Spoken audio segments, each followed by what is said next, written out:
मंगलाचरण। वंदेहं श्रीगुरु श्रीयुतपदकमलं श्रीगुरुन् वैष्णवानं च श्रीरूपं साग्रजातं सहगण रघुनाथन्वितं तं सजीवम् साद्वैतं सावधूतं परिजन सहितं कृष्ण चैतन्यदेवं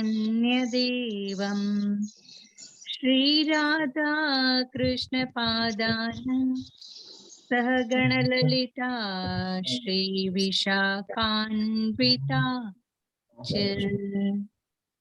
नमो विष्णुपदाय कृष्ण पृष्ठाय भूतले श्रीमते भक्ति वेदांत स्वामिन् इति नामिने नमस्ते सरस्वती देवी गौरवाचारिणी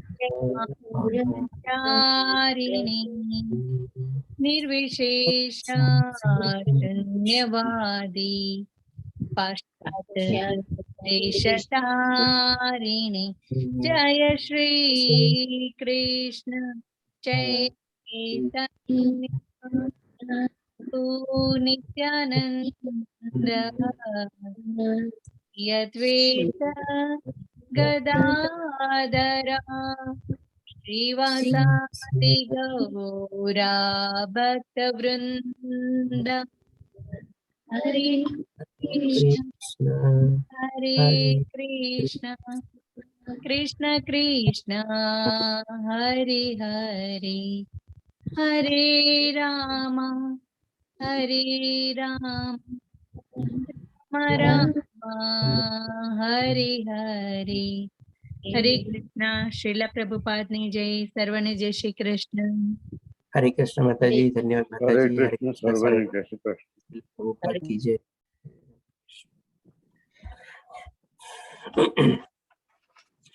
तो आज આપણે શરૂ કરશું શ્રીમદ ભગવદ ગીતાનો 14મો અધ્યાય, જેનું નામ છે આપણે ગુણત્રય વિભાગ્યો. આ અધ્યાય બહુ સરસ અધ્યાય છે અને બહુ ઇમ્પોર્ટન્ટ અધ્યાય છે આપણા માટે, કારણ કે આપણે બધા આ ત્રિગુણી માયાની અંડરમાં આવેલા છે અને આપણે બધા એની સાથે સંઘર્ષ કરી રહ્યા છે. અને એ સંઘર્ષ કરવાના પ્રતાપે આપણે એને ઓળંગવા માટેનો રસ્તો આપણે જાણી શકશું આમાંથી, કે કેવી રીતે આપણે એને ઓળંગી શકીએ છીએ અને એ ઓળંગી કરીને પછી આપણે કેવી રીતે ભગવત પ્રાપ્તિ થઈ શકે છે, એ ભગવાન શ્રી કૃષ્ણ આપણને આ અધ્યાયમાં સરસ મજાનું સોલ્યુશન બતાવશે આપણને.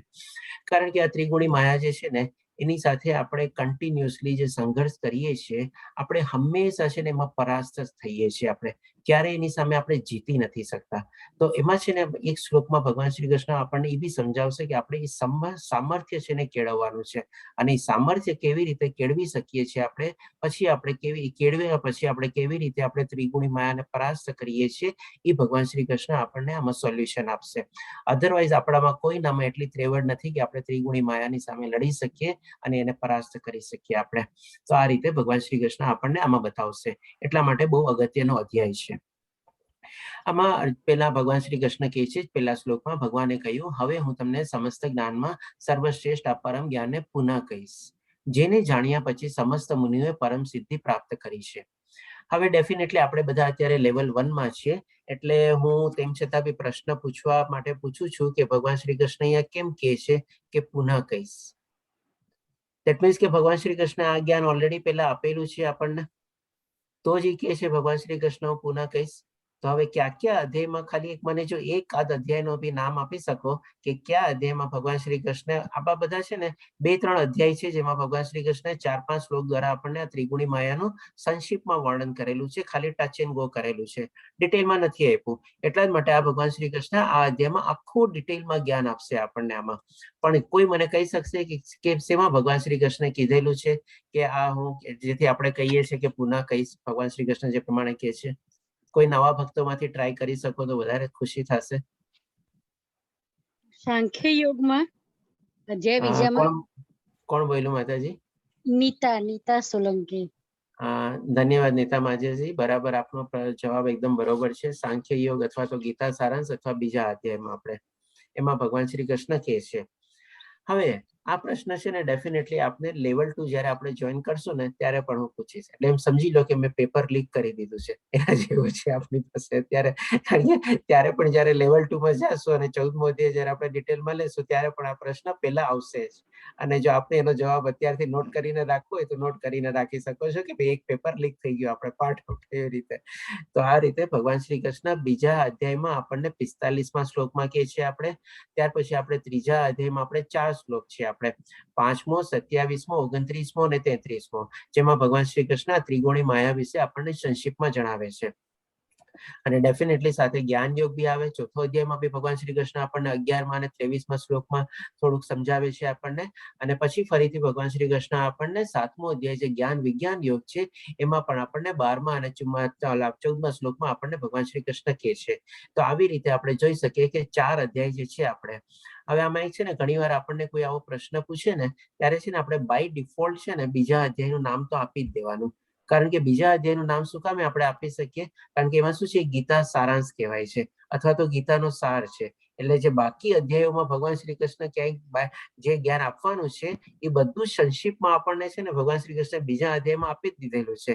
એટલે કોઈ પણ આજે જેમ કે 18 દિવસનો કોર્સ કરી લીધો, કોઈ તમને એવો કોઈ પ્રશ્ન પૂછે કે ભાઈ આ ચીજ ક્યાં અધ્યાયમાં કવર છે, તમને ખબર હોય કે ન ખબર હોય, એકવાર છે ને બીજા અધ્યાયનું તો નામ આપી જ દેવાનું, કે જેથી કરીને તમે એમ તો ન કહેવાય કે ભાઈ ચાલો શું તમે કર્યું છે જોઈને 18 દિવસનો કોર્સ કરીને. તો આવી રીતે આપણે સમજી શકીએ છીએ. અને જે પ્રમાણે અલગ અલગ શ્લોક બી આપણે સમજી ગયા કે ભગવાન શ્રી કૃષ્ણ જે બધું જ્ઞાન આપ્યું છે ને બીજા અધ્યાયમાં આપેલું છે. ચોથા અધ્યાય એટલા માટે આપણે જ્ઞાન યોગ કહીએ છીએ. 7મો અધ્યાય એટલે કે જ્ઞાન વિજ્ઞાન યોગ આપણે કહીએ છીએ. અને 9મો અધ્યાય એટલે કે રાજગુહ્ય જ્ઞાન. આ બધા અધ્યાયમાં જોજો ભગવાન શ્રી કૃષ્ણ સામેથી કહે છે. આમાં કોઈ અર્જુનના પ્રશ્ન દ્વારા અધ્યાય ઓપન નથી થતા. એટલે કે આ પણ અધ્યાય તમે લોકો છે ને યાદ રાખી શકો છો કે બીજો, ચોથો, 7મો અને 9મો મોસ્ટલી ભગવાનનું જે બધું જ્ઞાન છે ને આમાં જ આ બધા અધ્યાયોમાં કવર અપ થયેલું છે આપણે. તો આ જસ્ટ ખાલી આપણે હિન્ટ માટે, પણ ડેફિનેટલી આ બધા જ્યારે લેવલ 2 માં જોડાશો ત્યારે આ બધી ચીજને આપણે સરસ રીતે ડિટેલમાં બી જાણી શકશો. એટલા માટે અહીંયા ભગવાન શ્રી કૃષ્ણ કહે છે કે આ પરમ જ્ઞાનને હું પુનઃ કહીશ. હવે ભગવાન શ્રી કૃષ્ણ બીજા શ્લોકમાં શું કહે છે એ જોઈએ આપણે. ભગવાન શ્રી કૃષ્ણ કહે છે, આ જ્ઞાનમાં સ્થિર થવાથી મનુષ્ય મારા જેવી દિવ્ય પ્રકૃતિ સ્વભાવને પ્રાપ્ત કરી શકે છે. આ પ્રમાણે સ્થિત થવાથી તે ન તો સૃષ્ટિના સમય ઉત્પન્ન થાય છે અને ન તો પ્રલયના સમય વિચલિત થાય છે. તો જે પ્રમાણે ભગવાન શ્રી કૃષ્ણની આગવી સ્ટાઇલ છે, જે આપણે બધા આગલા અધ્યાયમાં બી જોઈ ગયા છે, ચોથા, 7મા, 9મા બધામાં, કે જે જ્ઞાન ભગવાન શ્રી કૃષ્ણ દેવા જઈ રહ્યા છે ને એના પહેલા શું છે, એના બેનિફિટ વર્ણવે છે, એની ખાસિયતો વર્ણવે છે, કે જેથી કરીને સામેવાળાને એમાં ઇન્ટરેસ્ટ જાગે અથવા એની ક્યુરિયોસિટી વધે. તો આમાં પણ ભગવાન શ્રી કૃષ્ણ એ જ રીતે કહે છે. પહેલા તો કહી દીધું કે પુનઃ કહું છું, અને ફરીથી પાછું એ પ્રમાણે કહે છે બીજા શ્લોકમાં કે જો આ જે જ્ઞાન જાણી લે છે એ મારી પ્રકૃતિને પ્રાપ્ત કરી શકે છે. એક પહેલો બેનિફિટ એ બતાવ્યો, અને હજી આગળ બીજો બેનિફિટ એ બતાવે છે કે આ જ્ઞાનમાં જે સ્થિત થઈ જાય છે એ ફરીથી પાછા આ દુનિયામાં આવતા નથી અને એવા ધામમાં પહોંચી જાય છે કે જ્યાં એ લોકો પરમાનન્ટ રહે છે. કારણ કે આ ધામ આપણે જાણી ગયા છે, ઇવન બ્રહ્માજીનું પણ આયુષ્ય છે, નો ડાઉટ ઘણું લાંબુ આયુષ્ય છે, આપણે આપણી ગણતરીમાં બી ન આવી શકે, પણ એ પણ એનો પ્રલય થવાનો છે. પણ જે લોકો આ જ્ઞાનમાં સ્થિત થઈ જાય છે એ લોકો એને પ્રલય કે પછી પુનર્નિર્માણ કે બધું કાંઈ એને વિચલિત થતું નથી. એનાથી એને કાંઈ ગભરાવાની જરૂર નથી, કારણ કે એ તો ભગવાનના ધામમાં પહોંચી ગયો છે ને ભગવાનની સાથે જ રહેવાનો છે હંમેશા. એટલે કે આ રીતે ભગવાન શ્રી કૃષ્ણની જે ખાસિયત છે જે જ્ઞાનની એ પહેલા વર્ણવે છે. હવે જોઈએ ચોથા શ્લોકમાં ભગવાન શ્રી કૃષ્ણ આપણને કહે છે, હે કુંતી પુત્ર, એ સમજી લેવું જોઈએ કે સર્વ યોનિઓ આ ભૌતિક પ્રકૃતિમાં જન્મ દ્વારા સંભવ બનાવાય છે. આ ચીજ પણ ભગવાન શ્રી કૃષ્ણ આપણને કીધેલી છે 7મા અધ્યાયમાં. એની પરા અને અપરા શક્તિ આપણને સમજાવી હતી ત્યારે કે કેવી રીતે બધા જીવોની ઉત્પત્તિ થાય છે, અને હું જ તેમનું બીજ પ્રદાતા પિતા છું. એટલે કે આ ચીજ ભગવાન શ્રી કૃષ્ણ અહીંયા એડ કરે છે, એ ત્યારે ભગવાન શ્રી કૃષ્ણ નહોતી કીધી. હવે આના સંદર્ભમાં એક ચીજ આપણે દાખલો દઉં. આપણે લોકોએ કદાચ ઘણી વાર એવી આવા નાના નાની સ્ટોરીઓ બધી જે આપણે કહે ને કોમિકલ સ્ટોરી અથવા થોડીક હસવાની સ્ટોરી બધા સાંભળી હશે, કે ભાઈ જેમ કે એક છે કે ભાઈ અંડુ પેલો આવ્યો કે મુરગી પેલા આવી. આ સ્ટોરી ઘણા લોકોએ સાંભળી હશે અને આપણે લોકો એના ઉપર અગણિત ચર્ચા થાય. જાણે પહેલી વાર આપણને કોઈ પૂછે, જેમ કે અમે લોકો નાના હતા ત્યારે અમને લોકોને ક્લાસમાં આવી રીતે સર બહુ મજાક મસ્તી કરતા, એટલે અમને લોકોને પૂછતા કે અંડુ પેલા આવ્યું કે મુરગી પેલા આવી. એટલે અમે લોકો તો બધા શું ચર્ચામાં ઉતરી જતા, ના આંડું આવ્યું અમે લોકોને ત્યારે ભાન નહોતું કે શું આવ્યું બધું કઈ પહેલા, પણ જેમ હતા એટલે કે એમને લોકોને મજા આવતી. તો આવી રીતે આવી ઘણી આપણે આમાં બધા સાંભળેલા હોય. તો કેવી એવી જ રીતે કે ભાઈ પેલા ઝાડ પેલા આવ્યું કે પેલા બીજ આવ્યું, કારણ કે બીજ બી તો ઝાડના ઉપરમાંથી આવે છે. એવી રીતે પછી અમને લોકોને બધા પૂછતા કે આવી રીતે. તો આપણે ઘણી વાર આવી રીતે બધા આવા ટચકા ને બધા આપણે જે છે રમૂજી બધા સાંભળેલા હોય અને એના ઉપર આગળની ચર્ચા થઈ જાય. આજની તારીખમાં બી ઘણી વાર આપણને કોઈ અચાનક પૂછી બેઠે તો આપણે તો પેલા ચર્ચામાં ઉતરી જ જઈએ આપણે. તો એનું બધાનું સોલ્યુશન છે ને ભગવાન શ્રી કૃષ્ણ અહીંયા આપે છે. હવે કાલે ઉઠીને આવી કોઈ ચર્ચામાં આપની સામે ઉતરે તો તમે આ ભગવદ્ ગીતાનો શ્લોકનો રેફરન્સ આપી શકો છો કે ભગવાન શ્રી કૃષ્ણે પોતે જ કીધું છે કે હું તેનો બીજ પ્રદાતા પિતા છું, એટલે કે બીજ પેલા આવ્યું છે અને એ ભગવાન શ્રી કૃષ્ણ દ્વારા આવ્યું છે. એટલે કે આપણે પેલા અંડું આવ્યું છે અથવા તો પેલા બીજ આવ્યું છે પછી મુરગી આવી છે, નહીં કે મુરગી પેલા આવી છે. એટલે કે બધી આર્ગ્યુમેન્ટ ને બધાને આપણે ટચકાને આવી રીતે સમાપ્ત કરી શકીએ છીએ. આ એક રેફરન્સ તરીકે આપણે આપી શકીએ છીએ. તો એ જ ભગવાન શ્રી કૃષ્ણ આપણને સમજાવે છે કે આપણે જયારે આ ભૌતિક દુનિયામાં આવેલા છે એટલે કે બધા જીવો જે 84 લાખના જેટલા બી બધા જીવો છે બધાનું જે બીજ પ્રદાતા પિતા એટલે કે બીજ તરીકે ભગવાન શ્રી કૃષ્ણ પોતે જ છે. એને જ આ ભૌતિક દુનિયામાં બીજ રોપ્યું છે અને એનાથી આપણે બધા જીવિત થયેલા છે. આ રીતે ભગવાન શ્રી કૃષ્ણ આપણને સમજાવે છે. હવે 5મા શ્લોકથી ભગવાન શ્રી કૃષ્ણ જે મેઇન ચીજ છે આપણને એ સમજાવવાની શરૂ કરે છે કે ભૌતિક પ્રકૃતિ 3 ગુણોથી યુક્ત છે. એટલે કે આ જે ભૌતિક પ્રકૃતિ આપણે જોઈએ છીએ અથવા તો નેચર અથવા એન્વાયરમેન્ટ જે આપણી સામે જે છે એમાં ભગવાન શ્રી કૃષ્ણ કહે છે કે 3 ગુણોથી યુક્ત છે. યુક્તનો મિનિંગ શું? એટલે કે ઓલરેડી ઇન્સ્ટોલ્ડ, ઓલરેડી ઇમ્બાઇબ્ડ, ઓલરેડી ઇમ્પ્લાન્ટેડ. આવી રીતે એમાં યુક્તનો મિનિંગ થાય છે. એવું નથી કે કોઈ એમાં પછી ઉપરથી આવેલી છે. આ રીતે ભગવાન શ્રી કૃષ્ણ આપણને સમજાવે છે. હવે આપણે શું છે કે ભાઈ તમે જોજો આપણે 13મો અધ્યાય બી લીધો ત્યારે આપણે અવ્યક્ત વર્ડ હતો. જે આપણા 24 તત્વો જે આપણે સમજતા હતા 24 તત્વો આપણે એક અવ્યક્ત હતો. અવ્યક્તની આપણે પરિભાષા શું લીધી હતી કે પ્રકૃતિના જે 3 ગુણો છે સતોગુણ, રજોગુણ અને તમોગુણ એ અવ્યક્ત રૂપમાં છે. આપણે કઈ વ્યક્ત થઈ શકતા નથી અથવા એનું ફિઝિકલ એક્ઝિસ્ટન્સ છે નહીં કે આપણે એને જોઈ શકીએ, એટલે આપણે નિહાળી ન શકીએ. એ રીતે આપણે ઓલરેડી ઇન્સ્ટોલ્ડ છે. હવે જેમ આપણે શું છે કમ્પ્યુટર લઈએ અથવા લેપટોપ લઈએ તો એમાં બધું હાર્ડવેર ને બધું હોય, આખું કમ્પ્યુટર ને બધું તમે ખોલો તો એમાં તમને ચિપ્સ ને વાયર ને આ ને તેને બધું દેખાય, પણ એમાં તમને ક્યાંય સોફ્ટવેર દેખાય છે? સોફ્ટવેર તો આપણને ક્યાંય નથી દેખાતું એમાં, પણ એ બધું હોય છે એની અંદર. તો એવી જ રીતે ભગવાન શ્રી કૃષ્ણ કહે છે કે આ ભૌતિક પ્રકૃતિ છે 3 ગુણોથી યુક્ત છે. એટલે કે ઓલરેડી એમાં આવા બધા સોફ્ટવેર ઇન્સ્ટોલ્ડ થયેલા છે આપણે. અને જેમ કે આપણે વિન્ડોઝનો એક્ઝામ્પલ લઈએ, વિન્ડોઝ પણ એક સોફ્ટવેર છે. આપણે લેપટોપ કે મોબાઈલ ખોલીએ તો એમાં આપણને સોફ્ટવેર તો દેખાય નહીં, પણ એ વિન્ડોઝના સોફ્ટવેરના બી શું અલગ અલગ પાર્ટ હોય છે કે ભાઈ વર્ડ એમાં ફાઇલ હોય, એક્સેલ ફાઇલ હોય, પાવર પોઈન્ટ ફાઇલ હોય, એવી રીતે. તો એવી જ રીતે આ જે ત્રિગુણી માયા જે છે સોફ્ટવેરના રૂપે આ ભૌતિક પ્રકૃતિમાં ઓલરેડી ઇન્સ્ટોલ્ડ છે અને એમાં પણ આપણે 3 પાર્ટ છે. તો એ ક્યાં છે? તો કે તે છે સતો, રજો અને તમો ગુણ. એટલે કે આપણે એ રીતે સમજી શકીએ જે વિન્ડોઝમાં 3 પાર્ટ થયા, વર્ડ, એક્સેલ ને પાવર પોઈન્ટ. એવી રીતે આ જે ત્રિગુણી માયા જે છે જે ઓલરેડી એમાં ઇમ્પ્લાન્ટેડ છે ભૌતિક પ્રકૃતિમાં, એમાં 3 ગુણો છે સતોગુણ, રજોગુણ અને તમોગુણ. હે મહાભાવ અર્જુન, જ્યારે શાશ્વત જીવ પ્રકૃતિના સંસર્ગમાં આવે છે ત્યારે તે આ ગુણોથી બંધાઈ જાય છે. એટલે કે જેવા આપણે આ પ્રકૃતિના સંસર્ગમાં આવ્યા, જેવો આપણે જન્મ લીધો, જન્મ લઈને આપણે જેવા હોસ્પિટલથી ઘરે આવ્યા, ઘરે આવીને બધા આપણને જોવા આવ્યા એવી આના જેવો લાગે છે, ઓલા જેવો લાગે છે, એમ કરીને અલગ અલગ પછી આપણે ઓલરેડી ગુણોથી આપણે બંધાતા જઈએ છીએ, બંધાતા જઈએ છીએ ને બંધાતા જઈએ છીએ. એટલે આ જે 3 ગુણો જે છે એના જે દોરડા જે છે આપણે જન્મતા વેત પછી આપણે આજુબાજુ ફેટાતા જાય છે, ફેટાતા જાય છે અને એમાં જ આપણે કન્ટિન્યુઅસલી બંધાઈ જઈએ છીએ. આ રીતે ભગવાન શ્રી કૃષ્ણ આપણને સમજાવે છે. હવે ભગવાન શ્રી કૃષ્ણ આપણને જે 3 ગુણો જે છે એ 3 ગુણો ક્યાંથી ઉત્પન્ન થાય છે એનાથી એટલે કે ઉત્પન્ન તો ઓલરેડી છે જ એમાં, પણ આપણી અંદર એ ગુણો કેવી રીતે ઉત્પન્ન થાય છે એ આપણને ભગવાન શ્રી કૃષ્ણ સમજાવશે અને કેવો એનો પ્રભાવ હોય છે અથવા તો કેવી એની કન્ડિશન હોય છે આપણી લાઈફ ઉપર અથવા તો આપણા કર્મની ગતિ ઉપર. એ બધી કન્ડિશન ભગવાન શ્રી કૃષ્ણ અલગ અલગ 3 ગુણોને આપણને સમજાવશે વિભાજિત કરીને. તો 6ઠા ગુણમાં સૌપ્રથમ પેલા ભગવાન શ્રી કૃષ્ણ સત્વગુણથી શરૂઆત કરે છે. એ નિષ્પાપ સત્વગુણ અન્ય ગુણો કરતા અધિક શુદ્ધ હોવાથી, એટલે કે બાકી બધા 2 ગુણો જે રજોગુણ અને તમોગુણ છે એનાથી સત્વગુણ વધારે શુદ્ધ છે. એટલે જ આપણે સાત્વિક તરીકેનું નામ બી આવેલું છે સત્વગુણ. અચ્છા, સત્વગુણ. અને એની ઇફેક્ટ શું હોય છે તો કે પ્રકાશ આપનારો એટલે કે જ્ઞાન આપનારો અને મનુષ્યને સર્વ પાપ કર્મોથી મુક્ત કરનારો છે. એટલે જેવું જ્ઞાન આવી જાય એટલે પછી આપણે પાપ કર્મોથી મુક્ત થઈ જઈએ. જે મનુષ્ય આ ગુણમાં અવસ્થિત હોય છે તેઓ સુખ તથા જ્ઞાનના ભાવથી બદ્ધ થઈ જાય છે. એટલે કે ભગવાન શ્રી કૃષ્ણ આપણને સમજાવે છે કે જે માણસ સતોગુણમાં જીવતો હોય અથવા એ ગણ એનો પ્રભાવિત ગુણ થયેલો હોય તો એને સુખ મળે છે, શાંતિ મળે છે અને એ જ્ઞાનના ભાવથી બંધાઈ જાય છે. આ રીતે ભગવાન શ્રી કૃષ્ણ વર્ણવે છે પેલા સત્વગુણની કન્ડિશનની.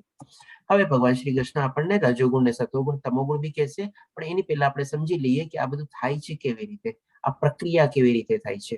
કે ભાઈ માની લો આપણે આ દુનિયામાં આવી ગયા પછી આપણને શું છે અલગ અલગ આપણે બધું ચીજ જોઈએ છીએ, સાંભળીએ છીએ અથવા કંઈક ની કોઈ જગ્યાથી આપણે બોલીએ છીએ તો બધું આપણા મનમાં આવું બધું આપણા વિચારો ચાલે છે. હવે જ્યારે વિચારો ચાલતા હોય આપણે ત્યારે એની સાથે આપણે શું આપણા ઇમોશન્સ જોડીએ આપણે એટલે કે લાગણી જોડીએ. અને જ્યારે વિચારની સાથે ઇમોશન્સ જોડાય એટલે કે થોટ પ્લસ ઇમોશન તો પછી આપણા કાર્યમાં એ રૂપાંતર થાય છે. એટલે કે પછી આપણે કાર્યમાં પ્રવૃત્ત થઈએ કે ના ચાલો બરાબર છે. માની લો એકવાર આપણને વિચાર આવ્યો કે ચાલો આ ભગવદ્ ગીતાનો આવતો બેચ છે એ 9મી તારીખથી ફરીથી પાછો શરૂ થવાનો છે. તો આપણે આ બેચ શરૂ જોઈન કરી લીધો. હવે આમાં થોડું ઘણું આપણને માની લો ઓછું સમજાણું અથવા રિપીટ કરવાની જરૂર લાગે છે. તો હવે આપણે થોડુંક વિચાર્યા પછી આપણે લાગે કે હા હું જોઈન કરી લઈશ ને બીજી વાર મને ઓર ફાયદો થશે. મારે થોડા ઘણા જે કન્ફ્યુઝન ડાઉટ હતા ને એ ક્લિયર થશે. એટલે કે પછી એમાં આપણને જો ફાયદો થશે આ થશે બધું એટલે આપણી પણ લાગણી જોડાણી. એટલે પછી તરત ને તરત આપણે શું કરીએ કે ચાલો 9મા મે થી જે બીજો બેચ શરૂ થાય છે એમાં રજીસ્ટર કરાવી દો. એટલે આપણે તરત એમાં પછી કાર્યમાં પ્રવૃત્ત થઈએ અને એ રીતે આપણે એમાં પ્રવૃત્ત થયા અને આપણે કર્મ કર્યું. એટલે કે આ રીતે ભગવાન શ્રી કૃષ્ણ આપણને સમજાવે છે. એટલે આપણી ઈચ્છાને આપણે આગળ વધારવા માટે કર્મમાં આપણે પ્રવૃત્ત થઈએ છીએ આપણે. એટલે આ થયું આપણે સાત્વિક ગુણનો એ રીતે એક્ઝામ્પલ લીધો. હવે આવી જ રીતે ભગવાન શ્રી કૃષ્ણ પહેલા રજોગુણ સમજાવશે અને એ પણ કેવી રીતે આગળ વધે છે એ પણ આપણે જોશું. હવે વિચારોનું તો એવું છે ને કે સાથે સાથે ખરાબ વિચાર બી આવવાના છે આપણા મગજમાં, પણ આપણે જયારે સાત્વિક ગુણમાં જીવતા હોઈએ આપણને જ્ઞાન મળી ગયું હોય કે ભાઈ હવે આપણે ખરાબ વિચારોને આપણે સાઈડમાં રાખી દઈએ. હવે એની સાથે સાથે આપણે માની લ્યો બધા વિચારોને આવ્યા એટલે આપણે ભગવદ્ ગીતાનો એક બેચ જોઈન કર્યું બી આવ્યો. હવે બીજો વિચાર એ બી આવ્યો સાથે સાથે ડેઈલી સવારે 6 વાગે ઉઠવું પડે છે, ઉઠવું કે ન ઉઠવું કે પછી હવે ડિસકન્ટિન્યુ કરી દેવું ભલે નથી સમજાણું. એટલે એ છે ને આપણું મન એવું છે ને આપણને કે અને આ માયા બી છે સાથે. એટલે તરત આવું આપણને નથી કરવું 6 વાગ્યા સુધી ઓકે, પણ ના તરત આપણે કે ના ભાઈ મારે આ કરવું જ છે. એટલે આપણે ખરાબ વિચારો છે ને ત્યાં જ આપણે દબાવી દીધા. એના ઉપર આપણે ગમ પેસ્ટ લગાડી દીધું. એને આપણે આગળ વધવા જ ન દીધા અને એને ત્યાં જ રોકી દીધા. અને આપણને સારા વિચારોની સાથે આપણે જોયું કે ભાઈ મને આ રીતે બધા ફાયદો થશે, મારા કન્સેપ્ટ ક્લિયર થશે, મને ઓર આગળ જાણવા મળશે, મારી ભક્તિ ઓર આગળ વધશે, હું ઉચ્ચતર લોકમાં જવા અને મારે પ્રગતિ થશે. આવું બધા ચીજ આપણે લાગણી અને ઓર ઈચ્છાથી આપણે પ્રવૃત્તિ એટલે કે સારા વિચાર આપણે એક્ઝિક્યુટ કર્યું. અને જો 6 વાગે ઉઠવાનો હતો એને આપણે ત્યાં ને ત્યાં જ આપણે ખતમ કરી નાખ્યું. એટલે એ રીતે આપણે એમાં પ્રવૃત્ત ન થયા. હવે આવી રીતે જોઈએ કે ભગવાન શ્રી કૃષ્ણ જે આપણને રજોગુણ અને એ પણ સમજાવશે. હે કુંતી પુત્ર, રજોગુણથી ઉત્પત્તિ અસીમ આકાંક્ષા, અમર્યાદિત ઈચ્છા તથા તૃષ્ણાને કારણે થાય છે. અને આથી જે દેહધારી જીવ સકામ કર્મથી બંધાઈ જાય છે. તો આ રીતે ભગવાન શ્રી કૃષ્ણ હવે રજોગુણની ઉત્પત્તિ કેવી રીતે થાય છે એ સમજાવે છે અને એમાં આપણી કન્ડિશન કેવી રીતે હોય છે એ સમજાવે છે. આપણે અસીમ ઈચ્છાઓ ને બધું તો છે જ, આ કરી લો, ઓલું કરી લો, આને મળી લો, જાવી તેમ કંઈક ને કંઈક બધી ઈચ્છાઓ હોય જ છે આપણે. અને આ બધી ઈચ્છાઓ આપણા મનમાં આવે છે અને વિચારો બધા આવે છે અને પછી આપણે એમાં પ્રવૃત્ત થઈએ છીએ. એટલે આપણે સકામ કર્મથી આપણે બંધાઈ જઈએ છીએ. કારણ કે આપણે બધું કર્મ જે કરીએ છીએ એ ફળની આશા મેળવવા માટે કરીએ છીએ કે મને આ મળી જાય, ઓલું મળી જાય, આને પ્રાપ્ત કરી લો, ઓલાને પ્રાપ્ત કરી લો. એવી રીતે પછી આપણે એમાં સકામ કર્મ રીતેમાં બંધાઈ જઈએ છીએ. આપણે એ જે કર્મ બધા હોય છે એ આપણા આધ્યાત્મિક કર્મ હોતા નથી અથવા તો અકર્મ હોતા નથી, પણ એ બધા સકામ કર્મ હોય છે. આપણે હવે આમાં પણ આપણી મનસ્થિતિ કેવી હોય છે એ જોઈએ આપણે કે ભાઈ માની લે આપણે મનમાં બી સારા વિચાર અને ખરાબ વિચારો બંને આવ્યા. ત્યારે આપણે શું કર્યું કે ભાઈ ચાલો આપણે એ જ એક્ઝામ્પલને કન્ટિન્યુ રાખીએ. ભગવદ્ ગીતાનો ક્લાસ જોઈન કરવો છે અને સાથે સાથે આપણે 6 વાગે ઉઠવાનું બી છે. તો આપણે શું કર્યું કે ભાઈ ચાલો ને એક કામ કરો ને 5:30 શ્લોકા પઠન થાય છે ને એ સેશન હું થોડું સ્કીપ કરી લઉં. એટલે કે મારે જે 6 વાગે પહેલા 5:30 શ્લોકા પઠન માંથી ઉઠતો એ તો હવે નહીં કરવું પડે, એટલે કે મારી બંને ચીજ થઈ જાય. એટલે કે હવે શું આપણે દૂધમાં બી પગ રાખવા માંગીએ છીએ અને દહીંમાં બી પગ રાખવા માંગીએ છીએ. એટલે એવી આપણે પ્રવૃત્તિથી આપણે આગળ વધીએ. એટલે કે ચાલ ને મે મહિનાના બેચમાં રજીસ્ટર તો કરી લઉં, એમાં શ્લોકા પઠન તો મેં ઓલરેડી કરેલું જ છે. આ વખતે 5:30 ઉઠતો હતો અને બધું વાંચ્યું સમજી ગયો છું. હવે એ નહીં કરું, પણ 6 વાગે જે ક્લાસ શરૂ થાય છે ને એ કરી લઈશ. અને એમાં પણ 2-5 મિનિટ પહેલા પ્રાર્થના નહીં ચાલશે, પછી હું જોઈન કરીશ તો એ બી ચાલશે. એટલે મને થોડો એ પ્રમાણે ટાઈમ મળી જશે. ચાલો એ પ્રમાણે હું કરી લઉં. એટલે આવા સારા વિચાર અને ખરાબ વિચારો ચાલે અને આપણે એમાં બંનેમાં પ્રવૃત્ત થવાની ઈચ્છા કેળવીએ. એટલે કે દૂધમાં બી પગ રાખવા માંગીએ અને દહીંમાં બી પગ રાખવા માંગીએ તો એ આપણા રજોગુણ થઈ ગયા. કે ભાઈ ચાલો મારે આધ્યાત્મિક પ્રગતિ કરવી છે અને સાથે સાથે મારે વહેલું બી નથી ઉઠવું. આવી રીતે જો આપણે વિચારીએ તો એ આપણા રજોગુણ થઈ ગયા અને એ રીતે અમે પ્રવૃત્ત થઈએ છીએ. હવે ભગવાન શ્રી કૃષ્ણ આપણને તમોગુણ વિશે કહેશે. હે ભરતપુત્ર, એમ જાણી લે ઉત્પન્ન થતો, એટલે કે અજ્ઞાનથી અજ્ઞાન ગુણ ઉત્પન્ન થાય છે. તમોગુણ સર્વ દેહધારી જીવોનો મોહ છે. આ ગુણના પ્રતિકૂળ પાગલ પણ આળસ નિંદ્રા હોય છે કે જે બધા જીવને બાંધે છે. એટલે કે આમાં બધું નેગેટિવ જ બધું થાય છે. આ રીતે ભગવાન શ્રી કૃષ્ણ આપણને સમજાવે છે. હવે એ પણ કેવી રીતે ચાલે છે એ બી જોઈએ.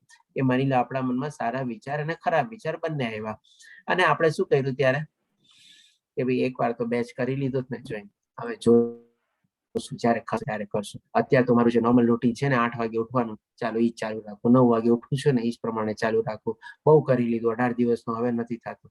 એટલે કે આપણે શું કર્યું, સારા વિચારને ત્યાં દબાવી દીધો. ત્યારે સાત્વિક માણસે એકદમ એનાથી ઓપોઝિટ કર્યું. ખરાબ વિચારને દબાવ્યો, સારા વિચારને આગળ વધાર્યો. અને તમો ગુણ શું કરે, સાત્વિક ગુણથી એકદમ ઓપોઝિટ કરે. મારે તો 9 વાગે ઉઠવું છે ને હું 9 વાગે જ ઉઠીશ આરામથી. એટલે કે આળસ, પ્રમાદ, ખોટો મોહ એ પ્રમાણે જેમાં લાગી જાય. અને જે સારો વિચાર હતો, જે થોડું ઘણું આગળ બી વધ્યો હતો, એ ત્યાં પોતે સપ્રેસ કરી દીધું અથવા એને દબાવી દીધું અને એને આગળ વધાર્યું નહીં. આ રીતે જે તામસિક લોકો હોય અથવા જે તમો ગુણમાં જીવતા હોય એ આવી રીતે કરતા હોય છે કે લોકોના ખરાબ વિચારોને આગળ વધારે છે અને સારા વિચારો આવતા હોય છે. તો પછી આસ્તે આસ્તે પછી છે ને એક સ્ટેજ એવો આવી જાય છે કે સારા વિચારો છે ને આવવાના બંધ થઈ જાય છે. ખરાબ વિચારો જો વધારે ને વધારે આવે છે, જે લોકો તમો ગુણમાં જીવતા હોય છે. એવી રીતે આ રીતે ભગવાન શ્રી કૃષ્ણ આપણને 3 ગુણ વિશે બતાવ્યું કે 3 ગુણો ઉત્પન્ન કેવી રીતે થાય છે અને એમાં આપણી કાર્ય કરવાની પ્રણાલી કેવી હોય છે અથવા વિચારવાની પ્રક્રિયા કેવી હોય છે, આપણી જે લાઈફની સ્ટેજ અથવા કન્ડિશન કેવી હોય છે એ આપણને સમજાવ્યું. હવે ભગવાન શ્રી કૃષ્ણ એ આપણને કેવી રીતે બાંધે છે એ આપણને સમજાવશે કે આનું બધાનું રિઝલ્ટ શું હોય છે. કે 9મા ગુણમાં કહે છે કે હે ભરતપુત્ર, સત્વગુણ મનુષ્યને સુખથી બાંધે છે અને જ્ઞાનથી મળે છે. એ આપણને પેલા કીધું. રજોગુણ સકામ કર્મથી બાંધે છે અને તમોગુણ મનુષ્યને જ્ઞાનના ઢાંકીને પ્રમાદથી બાંધે છે. એટલે કે 3 ગુણો આપણને બાંધે તો છે જ. હવે આ એક છે ને એના જેવું થયું કે ભાઈ માની લ્યો આપણને કોઈક આવીને કહે છે કે ભાઈ તમારે બંધાવવાનું તો છે જ, એટલે કે તમને હું પૂરીશ તો સહી જ અથવા તો તમને હું લોક તો કરીશ જ. હવે તમે મને કહો કે તમને સોનાની ચેનથી બાંધું, ચાંદીની ચેનથી બાંધું કે પછી લોઢાની ચેનથી બાંધું. આ એના જેવું થયું. આપણે બંધાવાના તો છે જ. આપણે પછી સોનાનો ચેન હોય, ચાંદીનો ચેન હોય કે ભાઈ લોઢાનો ચેન હોય, શું ફરક પડે છે? આપણે એ મને બાંધવાનો તો છે જ, મારા શરીરને બધી તકલીફ ને બધી થવાની છે. એટલે કે આ 3 ગુણો છે ને આપણને બાંધે તો છે જ. એમ નથી કે આપણને મોક્ષ અથવા મુક્તિ આપે છે. હવે આમાંથી જ નીકળવાનો રસ્તો આપણે જાણશું જ્યારે અર્જુન પ્રશ્ન પૂછશે આ જ અધ્યાયમાં. તો થોડું વેઇટ કરો, આપણે આગળ વધીએ જ છીએ. આપણે એનો બી આપણને રસ્તો મળશે. આપણે એવું નથી કે આપણે બંધાયેલા જ રહેશું. આપણે પછી હવે 10મા શ્લોકમાં ભગવાન શ્રી કૃષ્ણ કહે છે કે આ શું છે. આમાં ભગવાન શ્રી કૃષ્ણ આપણને સમજાવે છે કે આ જે 3 ગુણોનો જે માત્રા હોય છે એ માત્રા એવું નથી કે બધા 1/3 અથવા 33.33% હોય છે. બધા આ બધાનો માત્રા છે ને ઉપર નીચે હોય છે અને એ ઉપર નીચે બી છે ને આપણે આપણી મરજી પ્રમાણે અથવા આપણી ઈચ્છા પ્રમાણે આપણે કરી શકીએ છીએ. કોઈ પણ એવા ખરાબ વિચારોને દબાવી દઈએ તો આપણો તમોગુણ ઓછો થઈ જાય અને સતોગુણ વધી જાય. તો આ રીતે ભગવાન શ્રી કૃષ્ણ આવી પ્રક્રિયાને આપણને સમજાવે છે કે આજે એના વચ્ચે જે કન્ટિન્યુઅસલી સ્પર્ધાને ચાલે છે એ કેવી રીતે ચાલે છે એ આપણે જોઈએ. તો 10મા શ્લોકમાં કહે છે હે ભરતપુત્ર, કોઈ વાર સત્વગુણ એટલે કે માની લો હવે 2 પલડા છીએ. આપણે એક પલડામાં આપણે એક ગુણને મૂકીએ અને બાકી 2 પલડાને બીજા 2 ગુણમાં મૂકીએ. માની લો આપણે એક સત્વગુણ એટલે કે આપણે વધારવો છે આપણે, તો આપણે શું કરીએ, જેમ કે કોઈ વાર સત્વગુણ રજોગુણ તથા તમોગુણને પરાસ્ત આવે. આ પલડામાં આપણે માની લો રજોગુણ અને તમોગુણ છે, તો આને શું આપણે એને પરાસ્ત કરવાના, એટલે કે આને આપણે દબાવવાના. એટલે કે જ્યારે રજોગુણ અને તમોગુણને આપણે પરાસ્ત કરીએ છીએ અથવા એને ડિફીટ કરીએ છીએ અને હરાવી દઈએ છીએ, ત્યારે આપણા સત્વગુણ છે એ વધી જાય છે. આવી રીતે આપણે સમજવાનું. પછી બીજી વાર શું સિચ્યુએશન છે કે તો કોઈ વખત હવે અહીંયા માની લો રજોગુણ આપણે વધારવાના છે, તો આ પરિણામમાં આપણે શું છે સત્વગુણ અને તમોગુણને આપણે પરાસ્ત કરવાના છે, તો આપણા રજોગુણ વધી ગયા. અને વળી કોઈ વેળાએ શું તમોગુણ, એટલે કે તમોગુણ જો વધારવા હોય આપણે તો સત્વગુણ અને રજોગુણને આપણે પરાસ્ત કરવાના છે. તો એ રીતે કન્ટિન્યુઅસલી જે કોમ્પિટિશન છે એ સર્વોપરિતા માટે ચાલ્યા જ કરે છે. એટલે કે આવી રીતે સર્વોપરિતા માટે સતત સ્પર્ધા ચાલ્યા જ કરે છે. એટલે કે આપણે શું વધારવું શું ઘટાડવું, એટલે આપણી અંદરમાં છે ને કન્ટિન્યુઅસલી એક જાતની ફાઇટિંગ ચાલતી જ હોય છે ત્રણેય ગુણો વચ્ચે, અને એમાંથી જ આપણે બહાર નીકળવાનું છે. આપણે જેમ કે નાના હતા ત્યારે શું આપણે ટગ ઓફ વાર રમતા, ક્યારે પિકનિકમાં કે એમાં ગયા હોઈએ ત્યારે આપણે શું કરવું, લાઈન દોરી અને પછી એક દોરડી હોય અને એક સામેથી બીજા લોકોની ટીમ ખેંચે, આ બાજુથી બીજા ટીમની ખેંચે, તો આપણે એક દોરડીને 2 જણા ખેંચે એ તો જાણ્યા છીએ, પણ અહીંયા તો શું છે 3 જણા ખેંચે છે. તો એ આપણે જોઈએ કે એ કેવી કન્ડિશન હોય છે. એમાં વચ્ચે છે ને આપણું માઇન્ડ હોય છે, અને એ માઇન્ડમાં આપણે આ સત્વગુણ ખેંચે છે, રજોગુણ ખેંચે છે, તમોગુણ ખેંચે છે. આ બધી લોકો વચ્ચે સ્પર્ધા કન્ટિન્યુઅસલી ચાલતી જ રહી છે, અને આપણે એમાં વચ્ચે આપણે ફસાયેલા છે. એટલે કે આ સત્વગુણ, રજોગુણ, તમોગુણના જે બધા દોરડા છે ને એ આપણી આજુબાજુ વીંટળાયેલા જ છે, અને આપણે કન્ટિન્યુઅસલી એમાં સંઘર્ષ કરતા જ રહીએ છીએ. અને આ લોકો આપણને એ પ્રમાણે ખેંચી રાખતા હોય છે પોતપોતાના દોરડાથી, મારી તરફ આવ, મારી તરફ આવ, અને એ પ્રમાણે આપણે સંઘર્ષ કરીએ છીએ. આમ ભગવાન શ્રી કૃષ્ણ આપણને સમજાવે છે. હવે આપણે જાણી કેવી રીતે શકીએ કે ભાઈ આપણો સત્વગુણ વધારે છે, રજોગુણ વધારે છે કે તમોગુણ વધારે છે? તો એના માટે પણ ભગવાન શ્રી કૃષ્ણ આપણને સમજાવે છે. તો 11મા શ્લોકમાં સૌપ્રથમ પહેલા ભગવાન શ્રી કૃષ્ણ કહે છે કે સત્વગુણની અભિવ્યક્તિને ત્યારે અનુભવ કરી શકાય છે જ્યારે શરીરના બધા જ દ્વાર જ્ઞાનના પ્રકાશથી પ્રકાશિત હોય છે. હવે કોઈ પણ આપણે ડિસિઝન લઈએ, આપણા માઇન્ડમાં વિચાર તો બધા આવવાના છે, સારા વિચારો ને ખરાબ વિચારો, અને આપણે હવે ત્યારે શું છે એમાં પ્રવૃત્ત થઈને આપણે ડિસિઝન મેકિંગ પ્રોસેસ કરવાની છે. હવે એ ડિસિઝન આપણે કેવી રીતે લઈએ? ત્યારે તો અહીંયા ભગવાન શ્રી કૃષ્ણ આપણને કહે છે કે સત્વગુણ ત્યારે આપણા વધે છે જ્યારે આપણા શરીરના બધા જ દ્વાર, આપણે જાણી ગયા છે આપણા શરીરના 9 દ્વાર છે, એટલે કે બધા 9 દ્વાર શું છે જ્ઞાનથી પ્રકાશિત હોય છે. એટલે કે માની લો હવે આપણે શું છે કે ભાઈ આંખેથી આપણે જોવાનું, કાનેથી સાંભળવાનું, મોઢેથી બોલવાનું, નાકેથી સૂંઘવાનું, અથવા ત્વચેથી આપણે સ્પર્શ કરવાનો, આવી રીતે બધા આપણા અલગ અલગ દ્વાર છે. 2 આંખ, 2 કાન, પછી આપણે 2 નાક અને 1 નાસિક અને 1 મોઢું, એટલે 7 આ થયા, અને નીચેના 2 દ્વાર, એટલે કે 9 દ્વાર આપણા જો જ્ઞાનથી પ્રકાશિત હોય તો આપણે સત્વગુણને આપણે એ રીતે વધારી શકીએ છીએ. અને જ્ઞાન એ આપણે મેઇન ઇમ્પોર્ટન્ટ સોર્સ છે, એટલે કે આપણે શું જોવું, શું સાંભળવું, શું બોલવું, આ બધી ચીજ ભગવાન શ્રી કૃષ્ણ આપણને પ્રમાણે જ્ઞાનને પણ, જો આ રીતે આપણે જ્ઞાનથી પ્રકાશિત હોય તો આપણી સત્વગુણમાં આપણે જીવીએ છીએ એ રીતે સમજવાનું. પણ જો કંઈક બીજું થતું હોય તો કાં રજોગુણ હોય કાં તમોગુણ હોય, એ રીતે છે. તો હવે એવી જ રીતે ભગવાન શ્રી કૃષ્ણ રજોગુણ માટે બી કહેશે, એ ભરત શ્રેષ્ઠ, જ્યારે રજોગુણમાં વૃદ્ધિ થાય છે, એટલે કે માની લો રજોગુણ અત્યારે આપણો ડોમિનન્ટ બની ગયો છે, એટલે કે રજોગુણનું પલડું ભારી છે અને સત્વગુણ અને તમોગુણનું પલડું આપણું નીચું છે. એ પ્રમાણે આપણે જોઈએ તો કે ભાઈ ક્યારે રજોગુણમાં વૃદ્ધિ થાય છે ત્યારે અત્યધિક આસક્તિ, સકામ કર્મ, ગહન ઉદ્યમ તથા અનિયંત્રિત ઈચ્છા અને લાલસાના લક્ષણો પ્રગટે છે. આપણે આ કરી લો, ઓલું કરી લો, અહીંયા વયો જાવ, આ વયો જાવ, આને મેળવી લો, ઓલાને મળી લો, આ પ્રાપ્ત કરી લો, ઓલું પ્રાપ્ત કરી લો, આમ ફળ મને જોવે છે, ઓલું જોવે છે. એટલે કાંઈક આવી ઈચ્છાઓ બધી આપણા મનમાં ચાલ્યા કરે છે, અને એ પ્રમાણે આપણો ત્યારે રજોગુણ પ્રભુત્વ હોય છે અથવા ડોમિનન્ટ હોય છે. એ રીતે ભગવાન શ્રી કૃષ્ણ અહીંયા આપણને સમજાવે છે. હવે આપણે તમોગુણ વિશે બી ભગવાન શ્રી કૃષ્ણ કહેશે આપણને. તો હે કુરુ, જ્યારે તમોગુણમાં વૃદ્ધિ થઈ જાય છે ત્યારે અંધકાર, જડતા, ઉન્માદ અને મોહ વ્યક્ત થાય છે. એટલે કે જ્યારે જો આપણો તમોગુણ ડોમિનન્ટ હોય તો આ બધી ચીજ આપણે શું છે, અંધકાર એટલે કે અજ્ઞાન, જડતા એટલે રિજિડિટી, ઉન્માદ એટલે કે આપણે એક જાતનું પાગલ પણ બધું આપણા થાય છે. આપણે કોઈ ડિસિઝન લઈ શકતા નથી, કોઈની વાત આપણે સાંભળી શકતા નથી, કોઈ વાત આપણે સમજી શકતા. એટલે કે આ બધી આપણે એમાં એક ટાઈપના વર્ડ છે, આપણે ઇનર્શિયા વર્ડ છે ઇંગ્લિશમાં, અને ડિમેન્ટિયા કરીને વર્ડ છે. આ ટાઈપના જે ઉન્માદને પ્રગટાવે છે, અને મોહ વ્યક્ત થાય છે આવો બધો. અને મોહ શેનો હોય છે બધો? તો કે ભાઈ આ ભૌતિક દુનિયાના બધા મોહ આકર્ષણ બધા આપણને હોય છે. આ રીતે જ્યારે તમોગુણમાં વૃદ્ધિ હોય છે એ પ્રમાણે સમજાવે છે. હવે ભગવાન શ્રી કૃષ્ણ આપણને આપણી એન્ડ રિઝલ્ટ સમજાવશે. કે આપણે આ બધા ગુણમાં જો આપણે જીવતા હોઈએ અને આપણે એની સાથે સંઘર્ષ કરતા હોઈએ અને જે પ્રમાણે સંઘર્ષ કરતા કરતા જે પ્રમાણે આપણે ગુણને આપણે પ્રભુત્વ કેળવેલો હોય અને મરતી વેળા કે આ ગુણમાં આપણે મૃત્યુ પામીએ છીએ તો એનું આપણે એન્ડ રિઝલ્ટ અથવા આપણી આગલી ગતિ શું થાય છે એ આપણને ભગવાન શ્રી કૃષ્ણ 14મા શ્લોકમાં ક્લિયર કરે છે.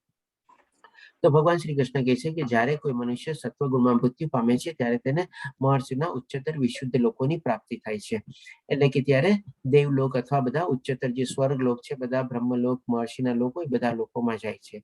અને ત્યાં પણ એક શું ટાઈપની વેલિડિટી હોય છે, જેટલા એના પુણ્ય કર્મ હોય છે, પુણ્ય કર્મ પૂરા થઈ જાય પછી ફરીથી પાછું નહીં આવવું જ પડે છે. એટલા જ માટે ભગવાન શ્રી કૃષ્ણ આપણને પહેલા જ કહી દીધું છે કે ત્રણે ત્રણ ગુણમાં બંધાવવું તો પડે જ છે, ભલે સોનાની ચેન હોય કે ચાંદીની હોય કે લોઢાની હોય.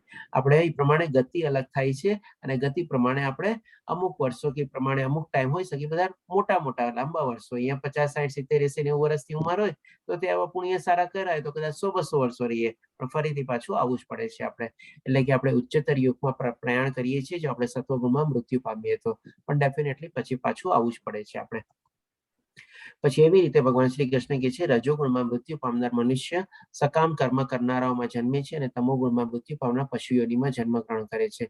એટલે જો એ પ્રમાણે આપણે રજોગુણમાં જીવતા હોઈએ કે ભાઈ હંમેશા આપણને એ ચિંતા હોય કે ભાઈ મારા ગયા પછી શું થશે, મારું આ બધું કોણ મેનેજ કરશે, મારી આ પ્રોપર્ટીનું શું થયું, આમ શું થયું, હું તો આ એન્જોય ન કરી શક્યો, ઓલું એન્જોય ન કરી શક્યો, મારી આ ઈચ્છા અધૂરી રહી ગઈ, ઓલી ઈચ્છા અધૂરી રહી, તો ફરીથી પાછું આપણે આ પૃથ્વીલોકમાં એટલે કે મૃત્યુલોકમાં આવવું જ પડે છે, જન્મ મૃત્યુ જરા વ્યાધિ ભોગવવું પડે છે.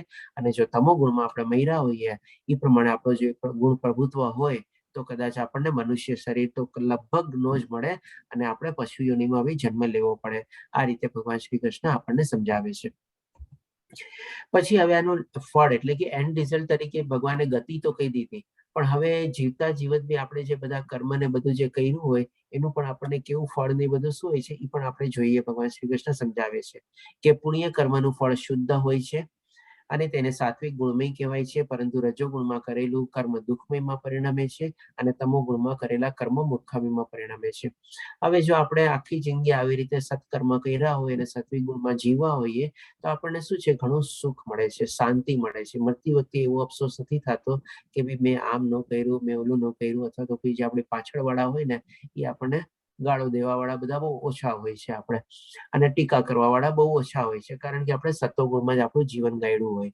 પણ જો આપણે રજોગુણમાં જીવન ગાળ્યું હોય, ગમે તેટલી આપણે પ્રોપર્ટી મૂકી જઈએ, આમ કરી જઈએ, તેમ કરી જઈએ, અને પાછળ બોલવા વાળા બી બધા હોય જ છે, અને કદાચ એ પ્રોપર્ટીના કારણે કેવા કેવા બધા ઝઘડાઓ બી થાય છે, લાંબા લાંબા બધા કેસો ને બધું થાય છે. એટલે કે મર્યા પછી પણ છે ને આપણી પાછળ બોલવા વાળા બી હોય છે, એટલે આપણને પોતાની ત્યારે શાંતિ નથી હોતી મરતી વખતે કે મારું આ બાકી રહી ગયું, ઓલું બાકી રહી ગયું, મારે વીલમાં આમ ચેન્જ કરવું, તેમ ચેન્જ કરવું, એ બધું કંઈક ને કંઈક ચાલતું જ હોય છે. એટલે કે મરવા વાળાને શાંતિ હોય છે, પાછળ વાળાને પૂર્ણ શાંતિ મળે છે, કોકને મળે છે ટેમ્પરરી સુખ, પણ એ પણ પાછળથી એવું કંઈક ને કંઈક બધું ચાલ્યા જ કરે છે. એટલે કે દુઃખમાં જ પરિણમે છે આપણે. અને તમો ગુણમાં જે કરેલા આપણે કર્મ હોય છે એમાંથી તો આપણી અધોગતિ થાય છે આપણે. જેમ કે અહીંયા શું છે, એક સરસ મજાનો સીડીનો એક્ઝામ્પલ આપ્યો છે કે માની લો આપણે આ સતોગુણ વાળું લાઈફ જીવ્યા છે, આ રજોગુણ વાળી જીવ્યા છે, કે પ્રોપર્ટી બનાવી, આ બનાવ્યું, પણ એ પ્રમાણે બધું એવી ગતિ થવાની છે. અને આ તમો ગુણ વાળા, હવે માની લો જેને આવી રીતે સીડી બનાવી હોય, હવે એને શું કહ્યું છે, આપણે નોર્મલી સીડી શું કામ બનાવીએ, ઉપર જવા માટે બનાવીએ ને સીડી, કે ભાઈ ચાલો બી સેકન્ડ ફ્લોરમાં છું, મારે થર્ડ ફ્લોરમાં જવું છે. હવે એને જેને આવી રીતે સીડી બનાવી હોય એટલે ધેટ મીન્સ કે એને પોતે શું કર્યું, પોતાના ઉપરના જવાના માર્ગ બંધ કરી દીધો. હવે આ સીડીનો ઉપયોગ શું આવવાનો, એટલે કે આપણે સિમ્બોલિક રીતે લેવાનું છે કે ભાઈ માની લો જે માણસો તમોગુણમાં જે કર્મ કરતા હોય છે ને એ પોતાના કર્મ દ્વારા જ છે ને પોતાના ઉચ્ચતર લોક જવાનો છે ને રસ્તો પોતે જ બંધ કરી દે છે. એટલે પછી જો બંધ કરી દીધો હોય તો માણસે ક્યાં જવું પડે, નીચે જ જવું પડે ને, પશુ યોનિમાં જન્મ થાય ને. એટલે કે આ રીતે આપણે સિમ્બોલિક એવી રીતે સરસ મજાનું દેખાડેલું છે. આ સીડીનો મિનિંગ એ રીતે છે કે પોતાના કર્મ દ્વારા પોતે જ પોતાનો ઉપરનો જવાનો રસ્તો બંધ કરી દે છે અને નીચલી યોનિમાં જન્મ પ્રાપ્ત કરે છે. હવે 17મા શ્લોકમાં આપણે જોઈએ ભગવાન શ્રી કૃષ્ણ કહે છે આપણને કે સત્વગુણથી વાસ્તવિક જ્ઞાનનો વિકાસ થાય છે, રજોગુણથી લોભ ઉત્પન્ન થાય છે અને તમોગુણમાંથી પ્રમાદ, મોહ તથા અજ્ઞાન ઉત્પન્ન થાય છે. એટલે કે હવે કેવી રીતે બધું આપણને રિઝલ્ટ આવે છે એ પણ અહીંયા સમરાઇઝ કરીને આપણને અહીંયા સમજાવે છે ભગવાન શ્રી કૃષ્ણ એ રીતે. પછી હવે 18મા શ્લોકમાં ભગવાન શ્રી કૃષ્ણ કહે છે સત્વગુણી મનુષ્ય ક્રમશ ઉચ્ચતર લોકમાં જાય છે, રજોગુણી માણસો પૃથ્વી લોકમાં રહે છે, અને જે ગુણાજનક તમોગુણમાં હોય છે તેઓ નીચેની તરફ નીચે નરક લોકમાં જાય છે. એટલે કે પેલા પણ ભગવાન શ્રી કૃષ્ણ આપણી ગતિ તો સમજાવી દીધી, હવે ફરીથી એકદમ સ્પેસિફાય કરીને કે છે ઉચ્ચતર લોક, સ્વર્ગ, નરક ને એ બધું કરીને આપણને વર્ણવે છે, પૃથ્વી લોક ને બધું આપણને. તો આ રીતે આપણે જોઈએ કે ભાઈ જો આપણે જો સતોગુણમાં જીવતા હોઈએ તો આપણે ઉચ્ચતર લોક તરફ આપણે પ્રયાણ કરી શકીએ છીએ, અને પછી જો આપણે રજોગુણમાં જઈએ તો ફરીથી આપણે મૃત્યુ લોકમાં આવીએ છીએ અથવા પૃથ્વી લોકમાં આવીએ છીએ, અને જો તમોગુણ હોય તો આપણે નરક લોકમાં આપણે જવું પડે છે. હવે એમાં એવું છે ને આપણે જેમ કે માની લો આપણે સતોગુણમાં જીવીએ છીએ, હવે સતોગુણમાં જીવતા હોય ને તો જેમ કે ફ્લાઇટને શું છે ટેક ઓફ કરવું હોય તો એ શું ઓર્ડિનરી રોડ ઉપર જઈને ટેક ઓફ ન કરી શકે, એના માટે સ્પેશિયલ રનવે અને એરપોર્ટ બનાવેલો હોય આપણે. તો હવે એવી જ રીતે જયારે આપણે સતોગુણ છે ને એક ટાઈપનું આપણા માટે છે ને રનવે અને પ્લેટફોર્મ જેવું છે કે જો સતોગુણમાં આપણે જીવીએ ને તો ત્યાંથી છે ને આપણે ભક્તિ માર્ગમાં છે ને આપણે તરત પ્રયાણ કરી શકીએ, તરત શરૂઆત કરી શકીએ. પણ જો આપણે એ રીતે સતોગુણમાં જ ન જીવતા હોઈએ તો આપણે જેમ નોર્મલી રોડ ઉપર જે ગાડીઓ બધી આવતી જાતી હોય ને એવી જ રીતે આપણી ગતિ થવાની છે, ફરીથી પાછું આપણે મૃત્યુલોકમાં આવજાવ કરી જ રાખવાનું છે આપણે. પણ જો આપણે સતોગુણમાં જીવીને આપણા માટે સરસ મજાનું એરપોર્ટ અને રનવે બનાવી લીધું હોય અને ઈ પ્લેટફોર્મમાં જીવતા હોઈએ તો આપણે આપણી ભક્તિ માર્ગમાંથી પ્રવૃત્ત થઈ શકીએ છીએ, અને જો આપણી ભક્તિ ઓર સારી હોય તો કદાચ આપણે એકદમ ઉચ્ચતરમાંથી ઉચ્ચતર વૈકુંઠ લોક અથવા કૃષ્ણ લોકમાં બી પહોંચી શકીએ છીએ. એટલે કે આ રીતે સિમ્બોલિક રીતે આપણે એ રીતે સમજાવેલું છે. આપણે આપણી જીવનની ઉડાન કેવી રીતે ચલાવવી એ આપણા ઉપર છે, આપણે કે પછી આપણે જે જીવનનું જે આપણે મળ્યું છે મનુષ્ય જીવન એને આપણે ક્રેશ કરાવવું છે. એટલે કે જો મનુષ્ય જીવન મળીને હોય, જો આપણે જેનો સદુપયોગ ન કર્યો તો એક આટલું કહી શકીએ કે આપણે પોતે જ આપણે પાયલોટ બનીને આપણા જીવનને આપણા ફ્લાઇટને આપણે ક્રેશ કરાવ્યું, આપણે એવી રીતે થઈ શકે અને નીચલી યોનિમાં આપણે જન્મ લેવો પડે આપણે. હવે ભગવાન શ્રી કૃષ્ણ 19મા શ્લોકમાં કહે છે જ્યારે કોઈ આ સારી રીતે જાણી લે છે કે સમસ્ત કાર્યોમાં પ્રકૃતિના ત્રણેય ગુણોના ઉપરાંત અન્ય કોઈ કરતા નથી, અને જ્યારે પરમેશ્વરને જાણી લે છે જેઓ આ ત્રણેય ગુણોથી પરે છે તો તેઓ મારા દિવ્ય સ્વભાવને પ્રાપ્ત કરે છે. હવે આ ચીજ ભગવાન શ્રી કૃષ્ણ આપણને ગઈકાલે આપણે 13મો અધ્યાય જયારે લીધો ક્ષેત્ર વિભાગ્યો એમાં પણ એમાં આપણને ક્લિયર કરી લીધું હતું કે એને ભૌતિક દુનિયાના કોઈ કર્મ સાથે લેવા દેવા નથી, બધાથી અલિપ્ત છે આપણે, અને એ આપણે કોઈ કાર્યમાં પ્રવૃત્ત થતા બી નથી. આત્મા તરીકે આપણે ભગવાન શ્રી કૃષ્ણ પરમેશ્વર તરીકે પરમાત્મા તરીકે એ જ ચીજ આપણને અહીંયા ફરીથી ભગવાન શ્રી કૃષ્ણ કહે છે કે જે આ બધી જ સમસ્યા સારી રીતે જાણી લે છે કે ભાઈ આપણે જે કાંઈ પણ કર્મ ને બધું જે કરીએ છીએ જેમાં પ્રવૃત્ત થઈએ છીએ આ બધું ત્રિગુણી માયાના હેઠળ આપણે આવી, એના નિયંત્રણ આપણે આવી, એના દોરડામાં બંધાઈને અને જે આપણે જે કન્ટિન્યુઅસલી સંઘર્ષ ચાલે છે એનાથી આપણે પ્રવૃત્ત થઈને આપણે આકર્ષાઈએ છીએ, ઈચ્છિત થઈએ છીએ અને અલગ અલગ કાર્યમાં પ્રવૃત્ત થઈએ છીએ. ઉપર જે ભગવાન શ્રી કૃષ્ણ છે એમને આ બધાની સાથે કાંઈ લેવા દેવા નથી, કારણ કે એ બધા ત્રિગુણી માયાના સ્વામી છે. અને એ ત્રિગુણી માયા આપણને ખાલી આપણે જેમ કે ને નાના બાળકને રમવા માટે રમકડું આપી દીધું, ભૌતિક દુનિયામાં આવ્યા પછી આપણે કરીએ શું, એટલે કે આપણને ભગવાન શ્રી કૃષ્ણ એક ઓલરેડી સોફ્ટવેર આપી દીધું અથવા રમકડું આપણે આપણને દીધું, અને એ રમકડામાં જ આપણે આપણી આખી જિંદગી પ્રમાણે કરતા રહીએ છીએ. એટલે કે ભગવાન શ્રી કૃષ્ણ આપણા કર્મ માટે કોઈ જવાબદાર છે નહીં, કારણ કે ત્રણે ત્રણ ગુણોથી પરે છે અને બધા ગુણોના સ્વામી છે. તો આ રીતે જો આપણે સમજી લઈએ તો આમ સમજો આપણે સાચું સમજ્યું કહેવાય. એ આપણે ગઈકાલે 13મા અધ્યાયમાં બી સમજી ગયા હતા.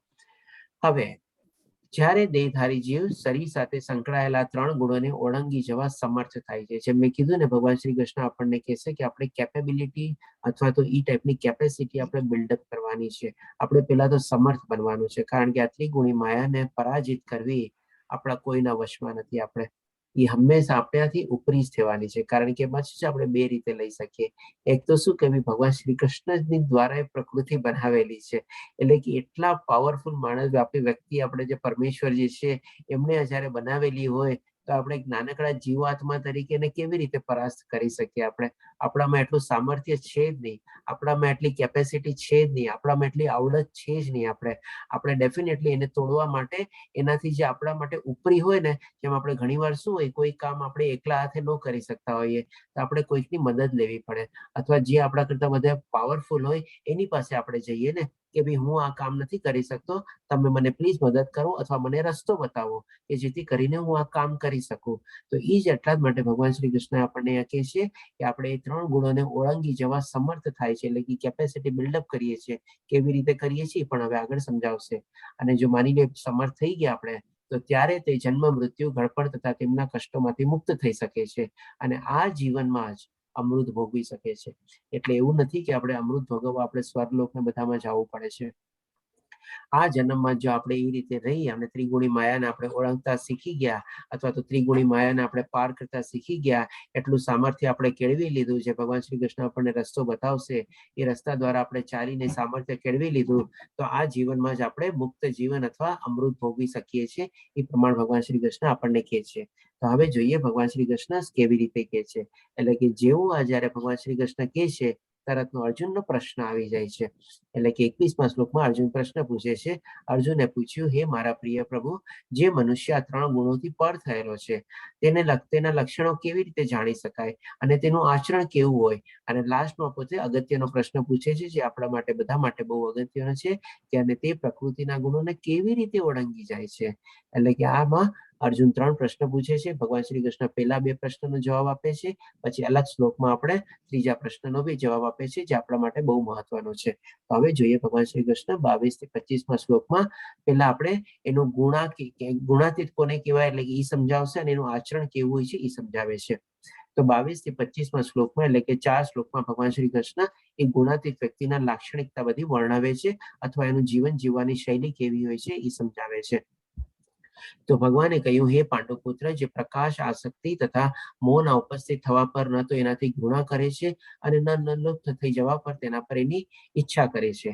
એટલે કે શું કે ભાઈ કોઈ બી એની સામે સિચ્યુએશન આવે, પરિસ્થિતિ આવે, જેમ પ્રમાણે કહે છે કે મોહના આસક્તિ તથા મોહના ઉપસ્થિત થવા, એટલે કે માની લો કોઈ ચીજ એના મનમાં ઈચ્છા જાગી કે ભાઈ આ ચીજને મેળવી લઉં અને માની લો એ સંતોષાણી કે નો સંતોષાણી અને એ પ્રમાણે પછી એ લુપ્ત બી થઈ ગઈ એની ઈચ્છા. એટલે કે આવી રીતે એના મનમાં કોઈ પણ એવી ઈચ્છા જાગૃત થઈ, ઈચ્છા જાગૃતતા પ્રમાણે માની લો એ પ્રવૃત્તિયા પછી એને મળ્યું કે ન મળ્યું અને એમ ન મળ્યું તો એમને મારી બી ઈચ્છા પૂરી બી થઈ ગઈ. એટલે કે આમાં શું છે, એમના સરસ રીતે પોતે એના પ્રમાણે એને કઈ વિચલિત થતો નથી. એટલે કે ન તો એનાથી ઘૃણા કરે છે અને લુપ્ત થઈ જવા પર એની ઈચ્છા ફરીથી કરે છે. એટલે કે શું કે માની લો આપણે ઘણી વાર માણસો પાસે પેલા કોઈક પૈસો હોય, હવે એ પ્રમાણે એને પૈસો મળી ગયો, બરાબર છે, ઓકે ચાલો ઠીક છે, જેમ જીવવાનું છે એમ જીવીએ છીએ. પછી હવે અમુક સંજોગો આવ્યા કે ત્યારે એ પ્રમાણે એની પાસે પૈસો ઓછો થઈ ગયો, તો હવે વયો ગયો તો પણ એ ઠીક છે, ઓકે ચાલો ભગવાનની કૃપાથી આવ્યો તો એ પ્રમાણે ઓછું થઈ ગયું. એટલે કે લુપ્ત થવા પર એટલે ગયો બી ગયો તો પણ એને કઈ ઈચ્છા ફરીથી નથી જાગતી કે પાછો આવે ને આમ થયું ને એમ થયું ને શું કામ વયો ગયો, કેવી રીતે વયો ગયો, શું મેં ભૂલ કરી, એવું બધું કાંઈ નહીં, ઓકે બરાબર છે, નોર્મલ બેલેન્સ. જે ભૌતિક ગુણોની આ સમસ્ત પ્રક્રિયાઓથી નિશ્ચિલ તથા અવિચલ રહે છે. કારણ કે જાણી ગયો છે કે આ બધું જે કઈ પણ થાય છે ત્રિકોણી માયાના હેઠળ થાય છે. એટલે કે એનાથી એને કોઈ જાતનું આમ કે ને કે ભાઈ નિશ્ચલ અને અવિચલ, એટલે કે પોતે એનાથી નથી ડગમગાતો અથવા તો નથી પરેશાન થતો. આવી રીતે એકદમ સ્ટેબલ તરીકે દ્રઢ થઈને જીવે છે. અને એ જાણીને કે કેવળ ગુણ જ ક્રિયાશીલ છે, કારણ કે ત્રિગુણી માયાને જાણી ગયો છે. ઉદાસીન તથા દિવ્ય બની રહે છે, જે આપણા આપમાં સ્થિર અને સુખ તથા દુઃખને એક સમાન માને છે, જે માટીનો ઢગલો પથ્થર તથા સુવર્ણના ટુકડાને સમાન દ્રષ્ટિથી જુએ છે. હવે આ ચીજ આપણે સમજી લઈએ. માની લો એક માટીનો ઢગલો હોય અને પથ્થરના ટુકડા પડેલા હોય અને સોનાની લગડી હોય, તો પણ એ શું છે, બધાને એક જ ચીજ જીતે જોવે છે. હવે એ કેવી રીતે જોઈ શકે? તો આમાં છે ને આપણે 2 ચીજ સમજવાની છે. આપણે સૌ પ્રથમ તો શું કે ભાઈ માટીનો ઢગલો, આપણે જે માની લો જમીન ખોદતા હોઈએ આપણે પેલા માટીની બધું નીકળે તો આપણે માટીનો ઢગલો કર્યો, પછી એની અંદરથી મોટા મોટા પથરા નીકળ્યા અને એ પથરાને આપણે સાઈડમાં રાખ્યા એટલે પથ્થરના ટુકડાને બધા આવ્યા. હવે માની લો આપણે ગોલ્ડ માઇન ખોદી રહ્યા છે, આપણને પેલા ખબર નથી કે ગોલ્ડ માઇન છે કે નહીં, પણ કોઈ કીધું એટલે માનીને આપણે ખોદી અને બનવા જોગે એવું થયું કે ભાઈ એનાથી અંદરથી બી સોનાનો ટુકડો નીકળ્યો, તો એ પણ સોનાનો ટુકડો સાઈડમાં રાખ્યો. હવે જે માણસ આવી રીતે સ્ટેબલ માઇન્ડ હોય ને, આવી રીતે ત્રિગુણી માયાને આપણે પાર કરી લીધી ને, એ બધામાં શું જોવે? એક જ દ્રષ્ટિથી જોવે. કેવી રીતે જોવે? કે ભાઈ માટી ક્યાંથી નીકળી? જમીનમાંથી નીકળી. પથ્થરના ટુકડા ક્યાંથી નીકળ્યા? જમીનમાંથી નીકળ્યા. સોનાનો ટુકડો શેમાંથી નીકળ્યો? જમીનમાંથી નીકળ્યો. અને જમીન કોની છે? તો કે ભગવાન શ્રી કૃષ્ણની છે. બસ થઈ ગયું ને. એટલે એને બધામાં એક જ તત્વને જોયું. એટલે એનો એમ નહીં કે ચાલો સોનાના ટુકડાની માર્કેટ વેલ્યુ આટલી છે, પથ્થર અને માટીની વેલ્યુ આટલી છે, તો સોનાનો ટુકડો લઈને હું વયો જાઉં માર્કેટમાં વેચું નહીં. બધું બધાને શું સમાન દ્રષ્ટિ જોવે. અને બીજી ચીજ શું કે ભાઈ એની પાસે જે કાંઈ પણ ચીજ હોય ને, એ બધી ચીજ ભગવાનના ઉપયોગમાં લાવે અને એ જ રીતે બધી ચીજને ભગવાન કૃષ્ણમય ભાવના થઈને બધી ચીજોને વાપરે. એની પાસે માની લો માટીની પ્રમાણે છે કે માટી ઉપર સુવાનું છે કે ચાલો ભગવાન શ્રી કૃષ્ણ જે પ્રમાણે આપ્યું.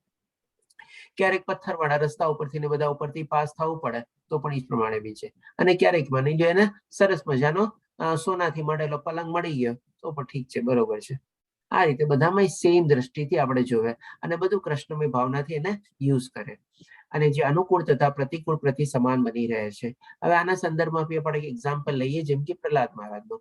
પ્રહલાદ મહારાજ હિરણ્યકશ્યપના પિતા હતા, પણ સુઈ દાનવ વૃત્તિના હતા અને અસુર તરીકે હતા.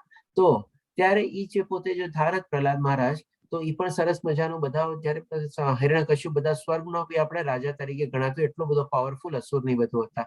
બધા દેવી દેવતાઓને પણ એ લોકો બધા એનાથી ભય પામતા હતા. તો પ્રહલાદ મહારાજ ચાહત એ પ્રમાણે જીવી શકત એના પિતાના માર્ગદર્શન અંદર. એ તો એ જ ચાહતા હતા કે પ્રહલાદ મહારાજ ભક્તિમાં ઇન્વોલ્વ ન થાય, પણ તેમ છતાં પણ એ શું ભક્તિમાં ઇન્વોલ્વ થયા. એટલે કે પોતાનો જે ભક્તિનો માર્ગ હતો એમાં દ્રઢ થઈને રહ્યા. અને એના ફળ પર એને શું કર્યું, પ્રતિકૂળ સ્થિતિઓ બધીની સામે ઉત્પન્ન થઈ. એના પિતા એને મારવાની બધી કેટલી કોશિશ ને બધું કર્યું, તેમ છતાં પણ એ ક્યારેય ડગમગ્યા નહીં. એટલે કે અનુકૂળ અને પ્રતિકૂળ બંને પ્રતિ સમાન ગયા આપણે. અને પોતાની જે ભક્તિ હતી એમાં દ્રઢ નિશ્ચયપૂર્વક એ પ્રમાણે આગળ વધ્યા, કારણ કે સમજી ગયા હતા કે અલ્ટિમેટલી તો એ જ ચીજ છે, ભગવાન શ્રી કૃષ્ણની પ્રાપ્તિ જ છે આપણે. અને પછી જે ધીર અને પ્રશંસા તથા બુરાઈ, માન તથા અપમાનમાં સમાન ભાવથી રહે છે. આમાં પણ આપણે એક એક્ઝામ્પલ લઈએ. માન તથા અપમાનમાં આપણે વિભીષણનો એક્ઝામ્પલ લઈએ, જે આપણે રાવણનો ભાઈ હતો. જ્યારે વિભીષણ એને પોતાના રાવણને સમજાવે છે કે ના ભાઈ, આ તું ખોટું કરી રહ્યો છે અને આવી રીતે ન થવું જોઈએ. જ્યારે સીતા મૈયાને જ્યારે લઈને આવ્યા હતા ને ત્યારે, અને એવી રીતે અશોક વાટિકાને એમાં રાખેલા હતા ત્યારે વિભીષણ એને ઘણું સમજાવે છે. તો એના અગેન્સ્ટમાં બોલે છે, રાવણના અગેન્સ્ટમાં. એટલે રાવણ પોતેને એટલો અપમાનિત કરીને, હળદૂત કરીને, જેને આપણે કહીએ ને કે આપણે પાટું મારીને એને પોતાને કુળમાંથી અને પોતાના ગામમાંથી એને બધાને ભગાવી દે છે. ત્યારે એટલે કે કેટલું ભયંકર અપમાન થયું હતું વિભીષણનું. પોતે ધર્મના માર્ગ ઉપર હતો, જરાય ખોટું નહોતો બોલતો કે ના ભાઈ, પર સ્ત્રીને આવી રીતે ન લાવવી જોઈએ અને એને ભોગવવાની ઈચ્છા ન કેળવવી જોઈએ. પણ જ્યારે એનું આવી રીતે અપમાન થયું ત્યારે પણ એને પોતાનો ધર્મનો માર્ગ છોડ્યો નહીં અને એને તરત ને તરત જઈને રામ ભગવાનની શરણાગતિ લીધી. તો આવી રીતે જ્યારે ભક્તના લાઈફમાં આવી બધી કન્ડિશન બી આવે છે, પણ પોતાનો ધર્મનો માર્ગ અથવા તો જે ભક્તિનો માર્ગ હોય ક્યારેય છોડતા નથી લોકો. કારણ કે બધા સમજી જાય છે અલ્ટિમેટલી તો મને સુખ ત્યાં જ મળવાનું છે, મને ટેમ્પરરી આ બધી ચીજમાં નથી મળવાનું. એટલે કે જે ધીર છે તેને પ્રશંસા તથા બુરાઈ, માન તથા અપમાનમાં સંભાવથી રહે છે. જે શત્રુ તથા મિત્રની સાથે સંભાવથી રહે છે, જે શત્રુ તથા મિત્રની સાથે સમાન વ્યવહાર કરે છે અને જેણે બધા ભૌતિક કાર્યોનો પરિત્યાગ કરી દીધો છે, એવી વ્યક્તિને પ્રકૃતિના ગુણોથી અતીત કહેવાય. એટલે કે અહીંયા ભગવાન શ્રી કૃષ્ણ તમે જોજો બધા ટોટલ 9 ગુણ વર્ણવે છે. એટલે કે આ 9 ગુણો જો આપણે કેળવેલા હોય તો એને ભગવાન શ્રી કૃષ્ણ કહે છે કે એની આવી રીતે જીવવાની સ્ટાઇલ હોય છે અને એને આવા વ્યક્તિને આપણે ગુણાતીત કહી શકીએ અથવા ગુણોથી અતીત કહી શકીએ, અથવા તો એને ગુણોને ઓલરેડી ઓળંગી લીધેલા છે, એવી રીતે આપણે ભગવાન શ્રી કૃષ્ણ સમજાવે છે. હવે આવતા શ્લોકમાં ભગવાન શ્રી કૃષ્ણ આપણને સોલ્યુશન કહેશે કે કેવી રીતે આ ગુણોને આપણે ઓળંગવા સમર્થ પામી શકીએ અથવા તો એવી કેપેસિટી બિલ્ડઅપ કરી શકીએ. તો આના માટે 26મા શ્લોકમાં ભગવાન શ્રી કૃષ્ણ કહે છે, જે સમસ્ત પરિસ્થિતિમાં અવિચલ ભાવથી પૂર્ણ ભક્તિમાં પ્રવૃત્ત થાય છે. આપણે બે દ્રષ્ટાંત સરસ રીતે જાણી ગયા, પ્રહલાદ મહારાજનો અને વિભીષણનો, કે પોતાની ભક્તિ માર્ગ ઉપર રચાયેલા, સ્વધર્મ ઉપર રચાયેલા. એટલે કે અવિચલ ભાવથી, એટલે કે જરાય ડગમગ્યા નહીં. ગમે તે કમ વોટ મે સિચ્યુએશન, જે કાંઈ પણ પરિસ્થિતિ આવે, સિચ્યુએશન આવે, સર્કમસ્ટાન્સીસ આવે, એમાંથી લોકો ડગમગ્યા નહીં અને પોતાની ભક્તિમાં જ આપણે અવિચલ ભાવથી રહ્યા. તો પૂર્ણ રીતે પ્રવૃત્ત થાય છે તે તરત જ, એટલે કે ઇન્સ્ટન્ટ રિઝલ્ટ આપણને મળે છે. તરત જ પ્રકૃતિના ગુણોને પાર કરી જાય છે અને આ પ્રકારે બ્રહ્મ સ્તર સુધી પહોંચી જાય છે. એટલે કે હવે જેમ આપણે કીધું ને કે આપણા માટે આપણે રનવે અથવા જો બનાવીએ તો ત્યાંથી આપણે ટેક ઓફ કરી શકીએ, રોડ ઉપર ચાલીએ તો આપણે ટેક ઓફ ન કરી શકીએ. તો આપણું અહીંયા બ્રહ્મ સ્તર જે છે, આપણું એક જાતનું એરપોર્ટનું આપણું રનવે જેવું રેડી થઈ જાય છે. એ રીતે ભગવાન શ્રી કૃષ્ણ આપણને સમજાવે છે કે ઈ લેવલ સુધી પહોંચી જાય છે અને પછીથી તરત જ આગળ પ્રયાણ કરી શકે છે.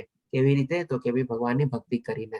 અને ભગવાનની ભક્તિ કરીને જ આપણને આ ત્રિગુણી માયા જે છે એના પાળ કરવા, એને ઓરંગમાં અથવા તો એને સરપાસ કરવા અથવા એને ઓવરટેક કરવા આપણે સમર્થ આપણે કેળવી શકીએ છીએ. એના વગર આપણને સમર્થ મળવાનું જ નથી, આપણને સામર્થ્ય એવું મળવાનું જ નથી, આપણે એવી કેપેસિટી બિલ્ડઅપ કરી શકવાના જ નથી. કારણ કે શું છે કે ભાઈ ત્રિગુણી માયાને કોણ હરાવી શકે? જેના કરતા વધારે પાવરફુલ હોય એ જ ને. તો ભગવાન શ્રી કૃષ્ણ જેના સ્વામી છે અને એના હેઠળ છે. ત્રિગુણી માયા ભગવાન શ્રી કૃષ્ણના હેઠળ આવેલી છે, એના નિયંત્રણમાં છે. એટલા માટે આપણે જો એની પાસે જઈએ, એની શરણાગતિ લઈએ અને એને આપણે સરસ આપણે એના ભક્તિમાં ઇન્વોલ્વ થઈએ આપણે, તો ભગવાન શ્રી કૃષ્ણ આપણને એવું સામર્થ્ય આવશે, એવી આપણને બુદ્ધિ આપશે, એવી આપણને કાર્યપ્રણાલી આપશે કે આપણે ઓટોમેટિકલી આ ત્રિગુણી માયાને આપણે ઓળંગી જશું. અને કદાચ એવું બી થઈ શકે કે આ ત્રિગુણી માયા છે ને આપણાથી સરકી જાય, કારણ કે જ્યાં ભક્તિ હોય છે ને, જ્યાં ભગવાન શ્રી કૃષ્ણ હોય છે ને, ત્યાં પછી એની સામે ત્રિગુણી માયાનું ન ચાલે. ત્યાં પછી પોતે જ નાસવા માંડે, પોતે જ ભાગવા માંડે. તો આ બંને રીતે આપણે સામર્થ્ય કેળવી શકીએ છીએ ભગવાનની ભક્તિ પ્રાપ્ત કરીને. આપણે આ રીતે ભગવાન શ્રી કૃષ્ણ આપણને બ્રહ્મસ્તર સુધી પહોંચાડી દે છે. હવે ભગવાન શ્રી કૃષ્ણ કહે છે કે બ્રહ્મસ્તરનો આધાર પણ હું જ છું. એ રીતે આપણને છેલ્લા શ્લોકમાં આપણને સમજાવશે. અને હું જ એ નિરાકાર બ્રહ્મનો આશ્રય છું. એટલે કે બધાનો આપણે જેમ શક્તિની પાછળ શક્તિમાન હોય ને, એવી રીતે જેમ કે સૂરજના કિરણ છે. માની લો સૂર્યના કિરણને આપણે શક્તિ લઈએ, અજવાળું લઈએ, પ્રકાશ લઈએ, તો એની પાછળ કોણ છે? સૂર્ય છે ને. એટલે કે સૂર્ય એનો સ્ત્રોત છે. એટલે કે શક્તિની પાછળ હંમેશા શક્તિમાન હોય જ છે. કોઈ દી નિરાકાર હોતા નથી અથવા નિર્ગુણ પણ ભગવાન છે નહીં.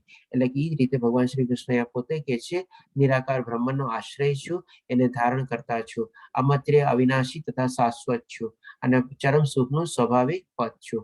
આ રીતે ભગવાન શ્રી કૃષ્ણ વર્ણવે છે. જેમ કે માની લો આપણે હજી ઓર ડિટેલમાં જવું હોય, આપણે એક્ઝામ્પલ લીધો સૂરજના કિરણનો, એની પાછળ આપણે સૂર્ય છે. તો એવી જ રીતે જેમ કે માની લો આપણે અહીંયા પ્રકાશ આપણને મળે છે, લાઇટ મળે છે. તો હવે પ્રકાશ જ્યાંથી મળતો હોય એ કંઈક એની પાછળ કંઈક તો હોય ને, જેમ કે બલ્બ હોય કાં ટ્યુબલાઇટ હોય, એમાંથી આપણને પ્રકાશ મળે ને. કંઈ એના મેળે તો પ્રકાશ નથી થવાનો. એટલે કે એની પાછળ એનો કંઈક ને કંઈક ફોર્મ હોય છે, કોકને કોઈ શેપ હોય છે, કોકને કોઈક આપણે ધારણ કરેલું હોય છે. જેમ કે અહીંયા બલ્બે ધારણ કરેલું હોય, એની અંદર બધું કંઈક હોય, અથવા ટ્યુબલાઇટની અંદર કંઈક હોય કે જેનાથી આપણને અજવાળું મળે. એમ નહીં કે ખાલી પ્રકાશ એના મેળે જ આપણે થઈ જાય છે. એટલે કે બધી ચીજની પાછળ એનો સ્ત્રોત હોય છે. શક્તિની પાછળ જેમ શક્તિમાન હોય છે, એવી રીતે ભગવાન શ્રી કૃષ્ણ આપણને સમજાવે છે એ બધાને એનો આશ્રય તરીકે હું જ છું. તો અહીં આપણે 14મો અધ્યાય કમ્પ્લીટ થાય છે. આપણે વાંચા કલ્પતરુ વહે છે, કૃપા સિંધુ એવે છે, પતિતાનામ પાવનભ્યો વૈષ્ણવભ્યો નમો નમઃ. હરે કૃષ્ણ કૃષ્ણ કૃષ્ણ હરે હરે, હરે રામ રામ રામ હરે હરે. શ્રી પ્રભુપાદ કી જય, રાધા કૃષ્ણ કી જય. તો હવે જો કોઈને પ્રશ્ન હોય તો લઈ શકીએ છીએ આપણે. ટાઈમમાં જ પૂરું થઈ ગયું છે. હરે કૃષ્ણ.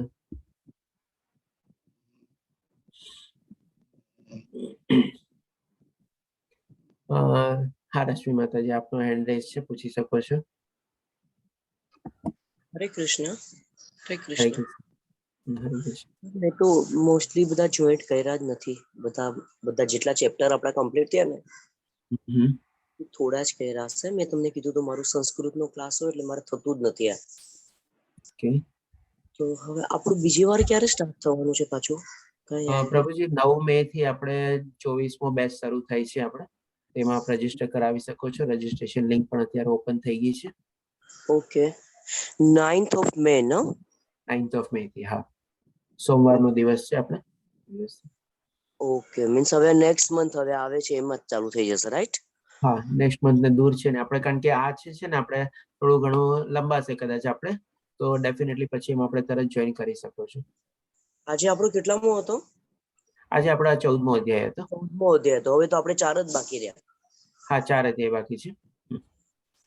તો હવે તો કઈ, એટલે મારું હું ક્વેશ્ચન આન્સર બી કરીશ, મને આવડે છે એમ થોડું, હું કરી બી શકું, પણ સાંભળ્યા વગર આન્સર શીટ હું કરું તો સારું બી ન લાગે ને. પ્રભુજી, તમારા માટે બેસ્ટ સોલ્યુશન એ છે કે આપ ખાલી છે ને જોડાયેલા રહ્યો. બસ આ ગ્રુપમાં બી જોડાયેલા રહ્યો. જે પ્રમાણે આપને ટાઈમ પરવાનગી મળતી હોય એ પ્રમાણે ક્લાસમાં બી જોડાતા રહ્યો. આપના માટે સરસ ને સરસ ગુડ ન્યૂઝ આવતા જ રહેશે. બસ મારે નેક્સ્ટ મંથ તો મારથી થશે જ. હા, બસ આમાં અત્યારે 2-3 દિવસ જે કઈ પણ બાકી છે ને આપણે જોડા જાય, અને એમાં કદાચ ગુડ ન્યૂઝ બી આપણે મળી જાય. કદાચ કઈ બી થઈ શકે. તો પ્લીઝ જોડાયેલા. હવે કન્ટિન્યુ રહેશે. હવે હું કન્ટિન્યુ રહીશ. બસ આ તો કન્ટિન્યુ રહ્યો, બહુ ગમશે આપણને, સરસ લાગશે આપણને. સારું સારું, ઓકે. હરે કૃષ્ણ. ધન્યવાદ પ્રભુજી. હરે કૃષ્ણ પ્રભુજી. મહેશ પ્રભુજી, આપને પછી લેશું. પેલા આપણે ઉન્નતિ માતાજીને લઈ લઈએ અને નીતા માતાજીનું. અચ્છા, નીતા માતાજીનો તો પ્રશ્ન ઓલરેડી પેલા હતો. પેલા ઉન્નતિ માતાજીને લઈ લઈએ. ચાલો, ઉન્નતિ માતાજી પૂછી શકો છો. હા, હરે કૃષ્ણ. 9મા શ્લોકમાં એમ લખેલું છે કે જ્ઞાનને ઢાંકીને પ્રમાદને બાંધે છે. પ્રમાદ એટલે પ્રમાદ એટલે શું છે કે ભાઈ પ્રોક્રાસ્ટિનેશન એટલે કે શું છે આપણે જેમ કે આજનું કામ કાલે, કાલનું કામ પરમ દિવસે, એવી ટાઈપનો આપણે એટીટ્યુડ રાખીએ ને, બહુ ઢીલ રાખીએ, આળસ રાખીએ. નોર્મલ સિચ્યુએશન શું હોય છે, કલ કરે સો આજ કરે સો અબ. પણ આપણે ઉલટું બોલતા હોય કે ભાઈ આજનું કાલે થઈ જશે ને, કાલનું પરમ દિવસે થઈ જશે ને, હજી જીના હે બરસો બાકી હે બરસો. એટલે આવી ટાઈપનો જો એટીટ્યુડ રાખીએ ને તો એને કહેવાય પ્રમાદ. એટલે કે બધી કામમાં ઢીલ છોડવી, બધા કામમાં આળસ રાખવી ને એવી રીતે. હરે કૃષ્ણ માતાજી. હરે કૃષ્ણ પ્રભુજી. ક્લિયર? ઓકે. ક્લિયર માતાજી? ઉન્નતિ માતાજી, આપનો પ્રશ્ન? હા ક્લિયર, હા સમજાઈ ગયું. Thank you. પ્લીઝ હા લોઅર એન્ડ કરી દેજો. અને અનિતા માતાજી, આપનો પ્રશ્ન શું હતો ત્યારે આપણે? મનનું તપ. હા, મનનું તપ. અચ્છા, ઓકે. ઓકે, તો હવે આપણે જોઈએ કે ભાઈ ત્યારે જે સવારે આપણે ચર્ચા ચાલતી હતી આપણે, ત્યારે દીપ્તિ માતાજીનો પ્રશ્ન હતો અને બહુ સરસ પ્રશ્ન હતો, બહુ ઊંડો પ્રશ્ન હતો આપણે કે ભાઈ ધ્યાન કોને કેવું અને આપણે તપ કોને કેવું. પેલા પ્રકરણમાં દીપ્તિ માતાજીએ પૂછ્યું કે ભાઈ ધ્યાન કોને કેવું, તો ધ્યાનનું આપણે સમજાતા કે ભાઈ short of type of meditation તરીકે આપણે, અને એવી રીતે આપણે કોઈ પણ ચીજને આપણે સરસ રીતે કામ કરતા હોઈએ, આપણી મન, બુદ્ધિ અને બધી ઇન્દ્રિયો એમાં પ્રવૃત્ત થયેલી હોય તો એ પણ એક ટાઈપનું આપણે ધ્યાન હોય. જેમ કે આપણે માળા જપતા હોઈએ, એ પણ આપણે એક જાતનું કર્મ કરીએ છીએ અને સાથે સાથે આપણું અકર્મ છે, એટલે કે આધ્યાત્મિક કર્મ છે. પણ એમાં શું આપણે ધ્યાન કેવી રીતે, એટલે કે મેડિટેશન કેવી રીતે થાય, તો કે આપણી બધી ઇન્દ્રિયો એમાં જ પ્રવૃત્ત થયેલી હોય, આપણું મન ક્યાંય બીજે ભટકતું ન હોય, તો એ આપણી સરસ મજાનું આપણું ધ્યાનથી કરેલી એકદમ સંપૂર્ણ રીતે આપણે માળા હોય. હવે ત્યારે હું એક્ઝામ્પલ આપતા ભૂલી ગયો હતો, પણ મને અત્યારે એક્ઝામ્પલ બી યાદ આવ્યું, તો દીપ્તિ માતાજી આપણે સાથે છે તો એમને પણ કદાચ મદદ થશે. આપણે જયારે દ્રૌપદીનું વસ્ત્રાહરણ કરવાની આપણે પ્રયાસ થયો હતો, જયારે કૌરવ સભામાં, ત્યારે પેલા દ્રૌપદીજી બધાને યાદ કરે છે પણ કોઈ એના મદદે આવતું નથી. પછી અંતમાં આપણે છે ને એકદમ આપણે પૂરી શ્રદ્ધાથી, પૂરા વિશ્વાસથી ગોવિંદ હરે ગોવિંદ કરીને બોલે છે. તો એવી ટાઈપની શ્રદ્ધા અને એવી ટાઈપનું જયારે આપણે કેળવીએ ને, તો એ પણ એક ટાઈપનું આપણું ધ્યાન છે. અને ભગવાન શ્રી કૃષ્ણ પોતે કહે છે કે જયારે મારા ભક્તો મને આવી શ્રદ્ધાથી ને એવી રીતે મને બોલાવે છે ને, તો ખાલી એક વાર એક ગોવિંદ બી છે ને, આપણે ઘણી વાર આપણે જે 16 માળા કરીએ છીએ ને એના કરતા પણ વધારે થઈ જાય છે આપણે, કે ભાઈ એટલી શ્રદ્ધાથી, એટલા મનથી, એટલી લાગણીથી, એટલી કૃતજ્ઞતાથી આપણે હરે ગોવિંદ કરીને જયારે ભગવાનને પુકારીએ ને, તો એ ભગવાન શ્રી કૃષ્ણને બહુ પ્રિય છે. તો that is also sort of meditation આપણે, અથવા તો એ ધ્યાન થઈ ગયું આપણે, કે આપણો ભાવ એવી ટાઈપનો હોવો જોઈએ કે ભગવાન શ્રી કૃષ્ણ એ રીતે આપણા એક એક શબ્દોને સાંભળે, એક એક એ રીતે આપણા વર્ણવ, આપણા ભાવોને સમજી શકે અને આપણી પુકાર સાંભળી શકે. બાકી જો આપણે એવી રીતે ગમે તે રીતે માળા કરીએ તો એ પણ આપણે ઘણી વાર પહોંચતી નથી. આપણે ખાલી કરી લઈએ છીએ માળા આપણે મનના સંતોષ ખાતર, પણ આવી રીતે આપણે મનથી ધ્યાનથી આપણે માળા કરવી જોઈએ. તો એ થયું આપણે ધ્યાન. હવે આપણો જે મેઇન પ્રશ્ન છે કે ભાઈ તપ. તો તપ ભગવાન શ્રી કૃષ્ણ આપણને 17મા અધ્યાયમાં સમજાવ્યું છે કે યજ્ઞ, તપ અને દાન કદી છોડવા ન જોઈએ. અને એમાં તપના પછી 3 પ્રકાર છે કે ભાઈ શરીરનું તપ, મનનું તપ અને વાણીનું તપ. તો આપણે જેમ અત્યારે મનનું તપ આપણે સમજવું છે, તો આપણે મનના તપમાં શું હોય છે કે જે પ્રમાણે માની લઈએ કે આપણે આપણું સરસ મજાનું જેમ અષ્ટાંગ યોગમાં ભગવાન શ્રી કૃષ્ણ આપણને બતાવે છે એ રીતે આપણે સરસ મજાનું એક સ્થાન ગ્રહણ કરી લીધું, એના ઉપર આસન બિછાવી દીધું, એના ઉપર સ્થાન ગ્રહણ કરીને એક પર્ટિક્યુલરલી પોસ્ચર આપણે લઈ લીધું. પછી એમાં આંગળીની પોસ્ચર ને બધું આવી ગયું. આપણું જે કરોડરજ્જુ હોય એટલે કે સ્પાઇનલ કોર્ડ હોય એકદમ સીધું હોય, એની ઉપરમાં આપણે ગરદનનો ભાગ, માથાનો ભાગ ને બધું એકદમ સ્થિર થયેલો હોય. અને પછી આપણે આંખોને બંધ કરેલી હોય, આંખોના ડોળા બી આપણે સ્થિર કરેલા હોય. ક્યાં સ્થિર કરેલા હોય, તો કે આપણે આપણા નાકના ટેરવા ઉપર કરેલા હોય. અને પછી આ રીતે આપણે સંપૂર્ણ રીતે આપણે મનમાં એક ચિંતન કરીએ, કોકનું ચિંતન કરીએ, કે બી માનીને આપણે ભગવાન શ્રી કૃષ્ણનું આપણે ચિંતન કરીએ છીએ આપણે.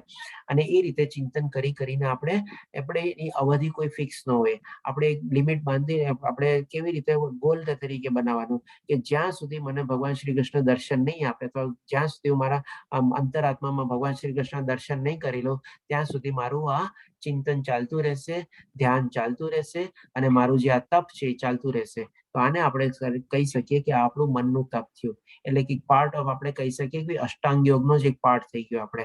અને એ રીતે જયારે આપણે એને ઇંગ્લિશમાં એનો વર્ડ છે ઓસ્ટેરિટી, તો એ આપણે મનના તપથી દ્વારા આપણે કોઈને પ્રાપ્ત અથવા ચિંતન કરીને એને મેળવવાની કોશિશ કરીએ, એ થયું આપણું મનનું તપ આપણે. અને ભગવાન શ્રી કૃષ્ણ 17મા અધ્યાયમાં મનના તપ આપણને ઓર બીજી રીતે બી આપણને સમજાવશે, એ પણ આપણે જાણશું. પણ અહીંયા સંદર્ભ હતો આપણે કે ધ્યાન અને તપનો ડિફરન્સ શું છે, તો એ આ રીતે આપણે તપનો મિનિંગ થયો અને પણ મનનું તપનો રીતે.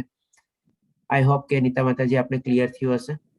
હા હા હા હરે કૃષ્ણ નીતા માતાજી. ઓકે, ધન્યવાદ. ઓકે જી મહેશ પ્રભુજી, સોરી આપને વિલંબ કરવો પડ્યો. હવે આપ પૂછી શકો છો. પ્રભુ, મારો એક પ્રશ્ન એવો છે કે આપે એક ઉદાહરણ આપ્યું તો, દાખલો આપ્યો તો ગઈકાલે, કે ફાર્માસ્યુટિકલ પ્રોડક્ટ જે વેચનાર માણસ હોય એને ટાર્ગેટ આપવામાં આવે છે. એ ટાર્ગેટ એવી રીતે એને મનમાં ભાવ કેળવવો કે આ દવા વાપરવાથી ઘણા બધા લોકોનું સ્વસ્થ, તંદુરસ્ત અને સારા થશે. તો એને ટાર્ગેટનો કોઈ બોજો નથી રહેતો, કે ભાવના એની સારી છે ટાર્ગેટ પૂરો કરવા માટેની, બરોબર છે. હવે આમાં શું છે કે પ્રોડ્યુસર દવા બનાવનાર બીજો છે, વેચનાર ત્રીજો છે, પ્રિસ્ક્રિપ્શન કરનાર ડોક્ટર ચોથો છે, અને વાપરનાર છે એ પોતે એક માણસ છે અથવા રોગી છે કે જે વાપરે છે. આખી પ્રક્રિયામાં આ 4 વસ્તુ સંકળાયેલી છે, બરોબર. હવે આઈટી ફિલ્ડમાં કોઈ માણસ હોય અને એને ટાર્ગેટ આપવામાં આવે કે તારે સોફ્ટવેર વેચવાનો છે, તો સોફ્ટવેર વેચવા માટે સોફ્ટવેર અલગ અલગ પ્રકારના આવે. એમાં મિસાઇલ છોડવા માટેના સોફ્ટવેર પણ હોય છે. હવે એ મિસાઇલ તો ડિસ્ટ્રોય કરવાનું કામ મોટા ભાગે કરે મહદઅંશે. તો એમાં એ અંદર પોતે ભેળવાય જ જાય છે એ વેચવા માટે. હવે એમાં સ્વધર્મની વાત આવે છે કેમ, એ તો મને ખબર નથી, પણ એ ટાર્ગેટ વધારે અચીવ કરવા માટે સમજાવનાર ને સમજનાર વ્યક્તિ, એટલે કે ખરીદનાર વ્યક્તિ, સોફ્ટવેર ખરીદનાર, એ બે વચ્ચેના સંવાદ ઉપર અને સમજાવવાની કેપેસિટી ઉપર એનો આધાર રહેતો હોય છે કે કેટલો ટાર્ગેટ કેવી રીતે પૂરો કરવો અને કેમ વધારે સોફ્ટવેર વેચવું. એનું ગણિત એમ જ હોય કે હું વધારે સોફ્ટવેર વેચું. બરાબર. તો એ સોફ્ટવેરનો ઉપયોગ જુદી રીતે થવાનો છે, કેમ કે એને ખબર છે કે આ સોફ્ટવેર બન્યો છે જ આને માટે, મિસાઇલ છોડવા માટેનો.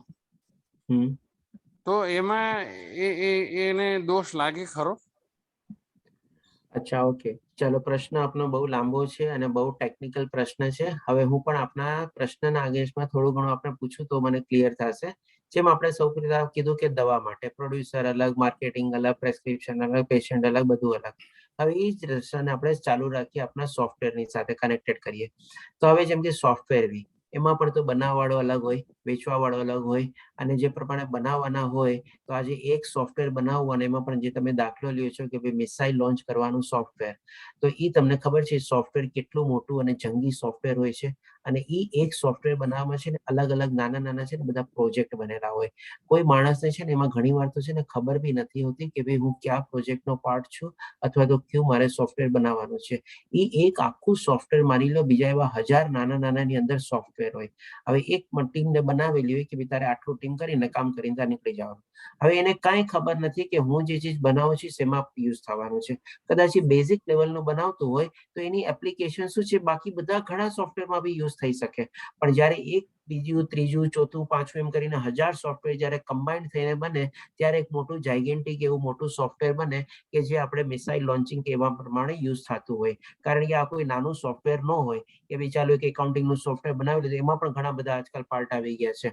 તો હવે જેમ કે આપણો પ્રશ્ન છે, તો હવે આમાં તમે મને કોની આપણે કમ્પેરિઝન કરવા માંગો છો, પેલા મને ઈ કહો. એ આખું જે જાયગેન્ટિક સોફ્ટવેર બનાવ્યું જે છે એની તમે કમ્પેરિઝન કરવા માંગો છો કે જે નાના 1000 પાર્ટ હોય છે અને એમાં પણ એક ટીમમાં જેમ કે 5 માણસ કામ કરતા હોય, બીજી ટીમમાં 50 માણસ કામ કરતા હોય, તો એની તમે ક્રિયા જાણવા માંગો છો? કારણ કે એ લોકોને તો ખબર જ નથી કે અમે શું બનાવી રહ્યા છીએ, કેવી રીતે છે ને ક્યાં એની ફાઇનલ યુઝ થવાનો છે. હું માત્ર સોફ્ટવેર વેચનાર વ્યક્તિની વાત કરું છું. અચ્છા, હવે તમે કીધું કે સોફ્ટવેર વેચનાર વ્યક્તિની તમે પ્રક્રિયા એટલે કે એને એવું સોફ્ટવેર બનાવ્યું. હવે માની લ્યો જ્યારે જે સોફ્ટવેર વેચે છે અથવા તો જે આવા સોફ્ટવેર બનાવીને વેચે છે, તો હવે એ જે લોકો કાર્યમાં પ્રવૃત્ત થયા હોય, તો એક તો પેલા છે ને કે ભાઈ એનું કામ છે સોફ્ટવેર બનાવવાનું.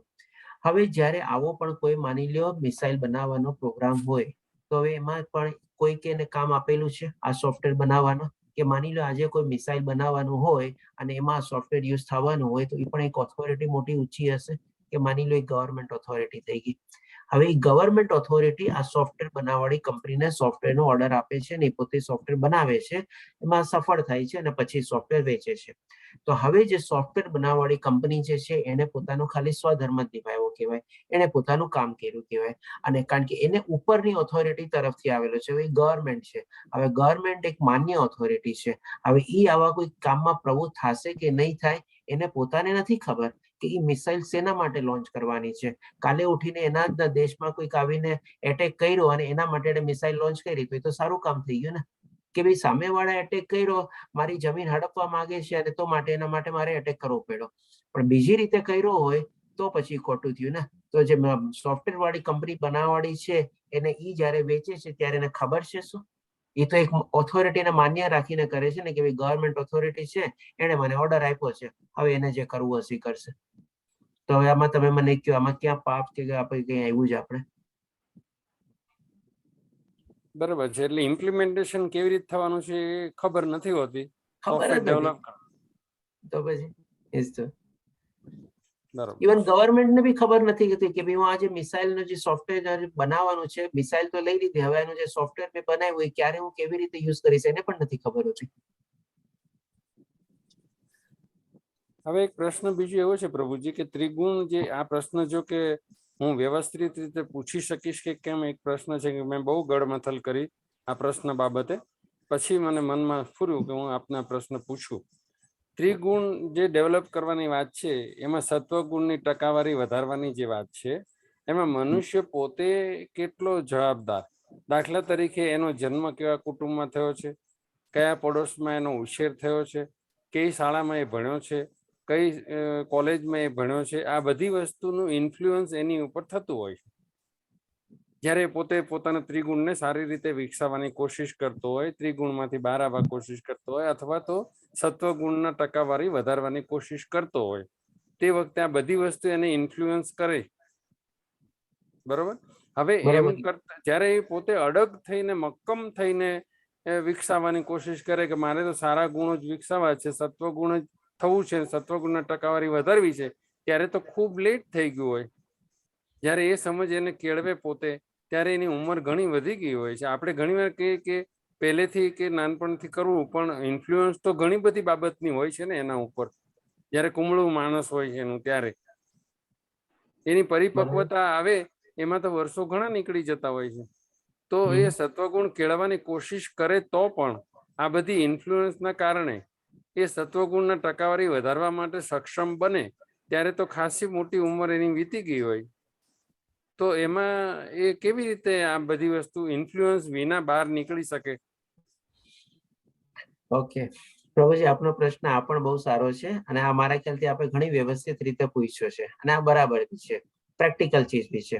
હવે આનો જે પ્રમાણે તમે જેટલી મૂંઝવણથી અને જેટલું તમે આને ભયંકર રીતે વર્ણવ્યું છે ને એટલું ડિફિકલ્ટ છે નહીં. આપણે આનું સોલ્યુશન છે ને ઇઝી છે. ભલે એની ગમે તેટલી ઉંમર થઈ ગઈ, ગમે તે વર્ષ થઈ ગયો, કારણ કે લેટ આપણે માનીએ છીએ. ખબર કોને ક્યારે છે કે ભાઈ લેટ શું છે ને અર્લી શું છે, એ તો આપણને ખબર નથી. અને એક વાર માની લો આપણે શરૂઆત કરી દીધી અને જે પ્રમાણે તમે કહો છો કે બહુ જ કઠિન પ્રયત્ન ને બધું કરે છે આપણે. હવે એ જયારે પ્રયત્ન બધું કરતો હોય ત્યારે સૌ પ્રથમ તો આપણે જોવાનું છે કે ભાઈ એને શરણાગતિ લેવાની કોશિશ કરી છે કે નહીં.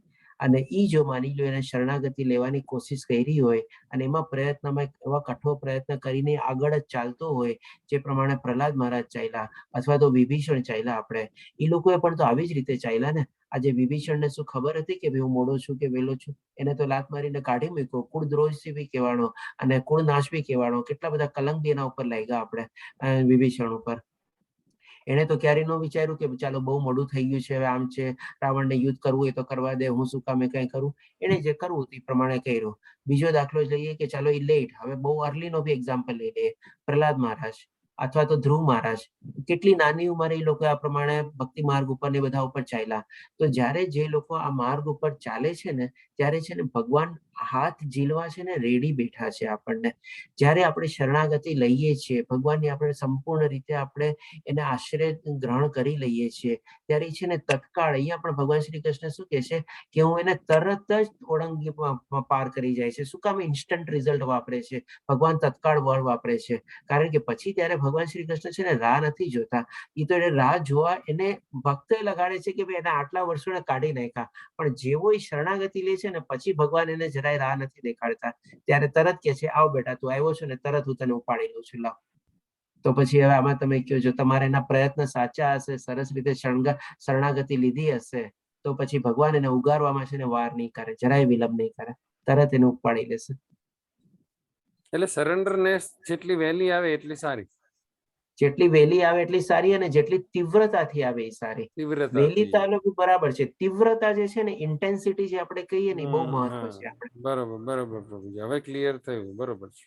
ઓકે, ધન્યવાદ. હરે કૃષ્ણ પ્રભુજી. ચાલો બીજા કોઈ પ્રશ્ન? ઓકે, ચાલો બીજા કોઈ પ્રશ્ન ન હોય તો કાલે આપણે 15મો અધ્યાય લેશું, પુરુષોત્તમ યોગ છે. બહુ સરસ અધ્યાય છે, એમાં પણ ભગવાન શ્રી કૃષ્ણ આપણને બહુ મહત્વનું જ્ઞાન આપશે આપણને. હરે કૃષ્ણ સર્વેને. હરે કૃષ્ણ. હરે કૃષ્ણ. હરે કૃષ્ણ સર્વને હરે. પ્રભુજી. હરે કૃષ્ણ. હરે કૃષ્ણ.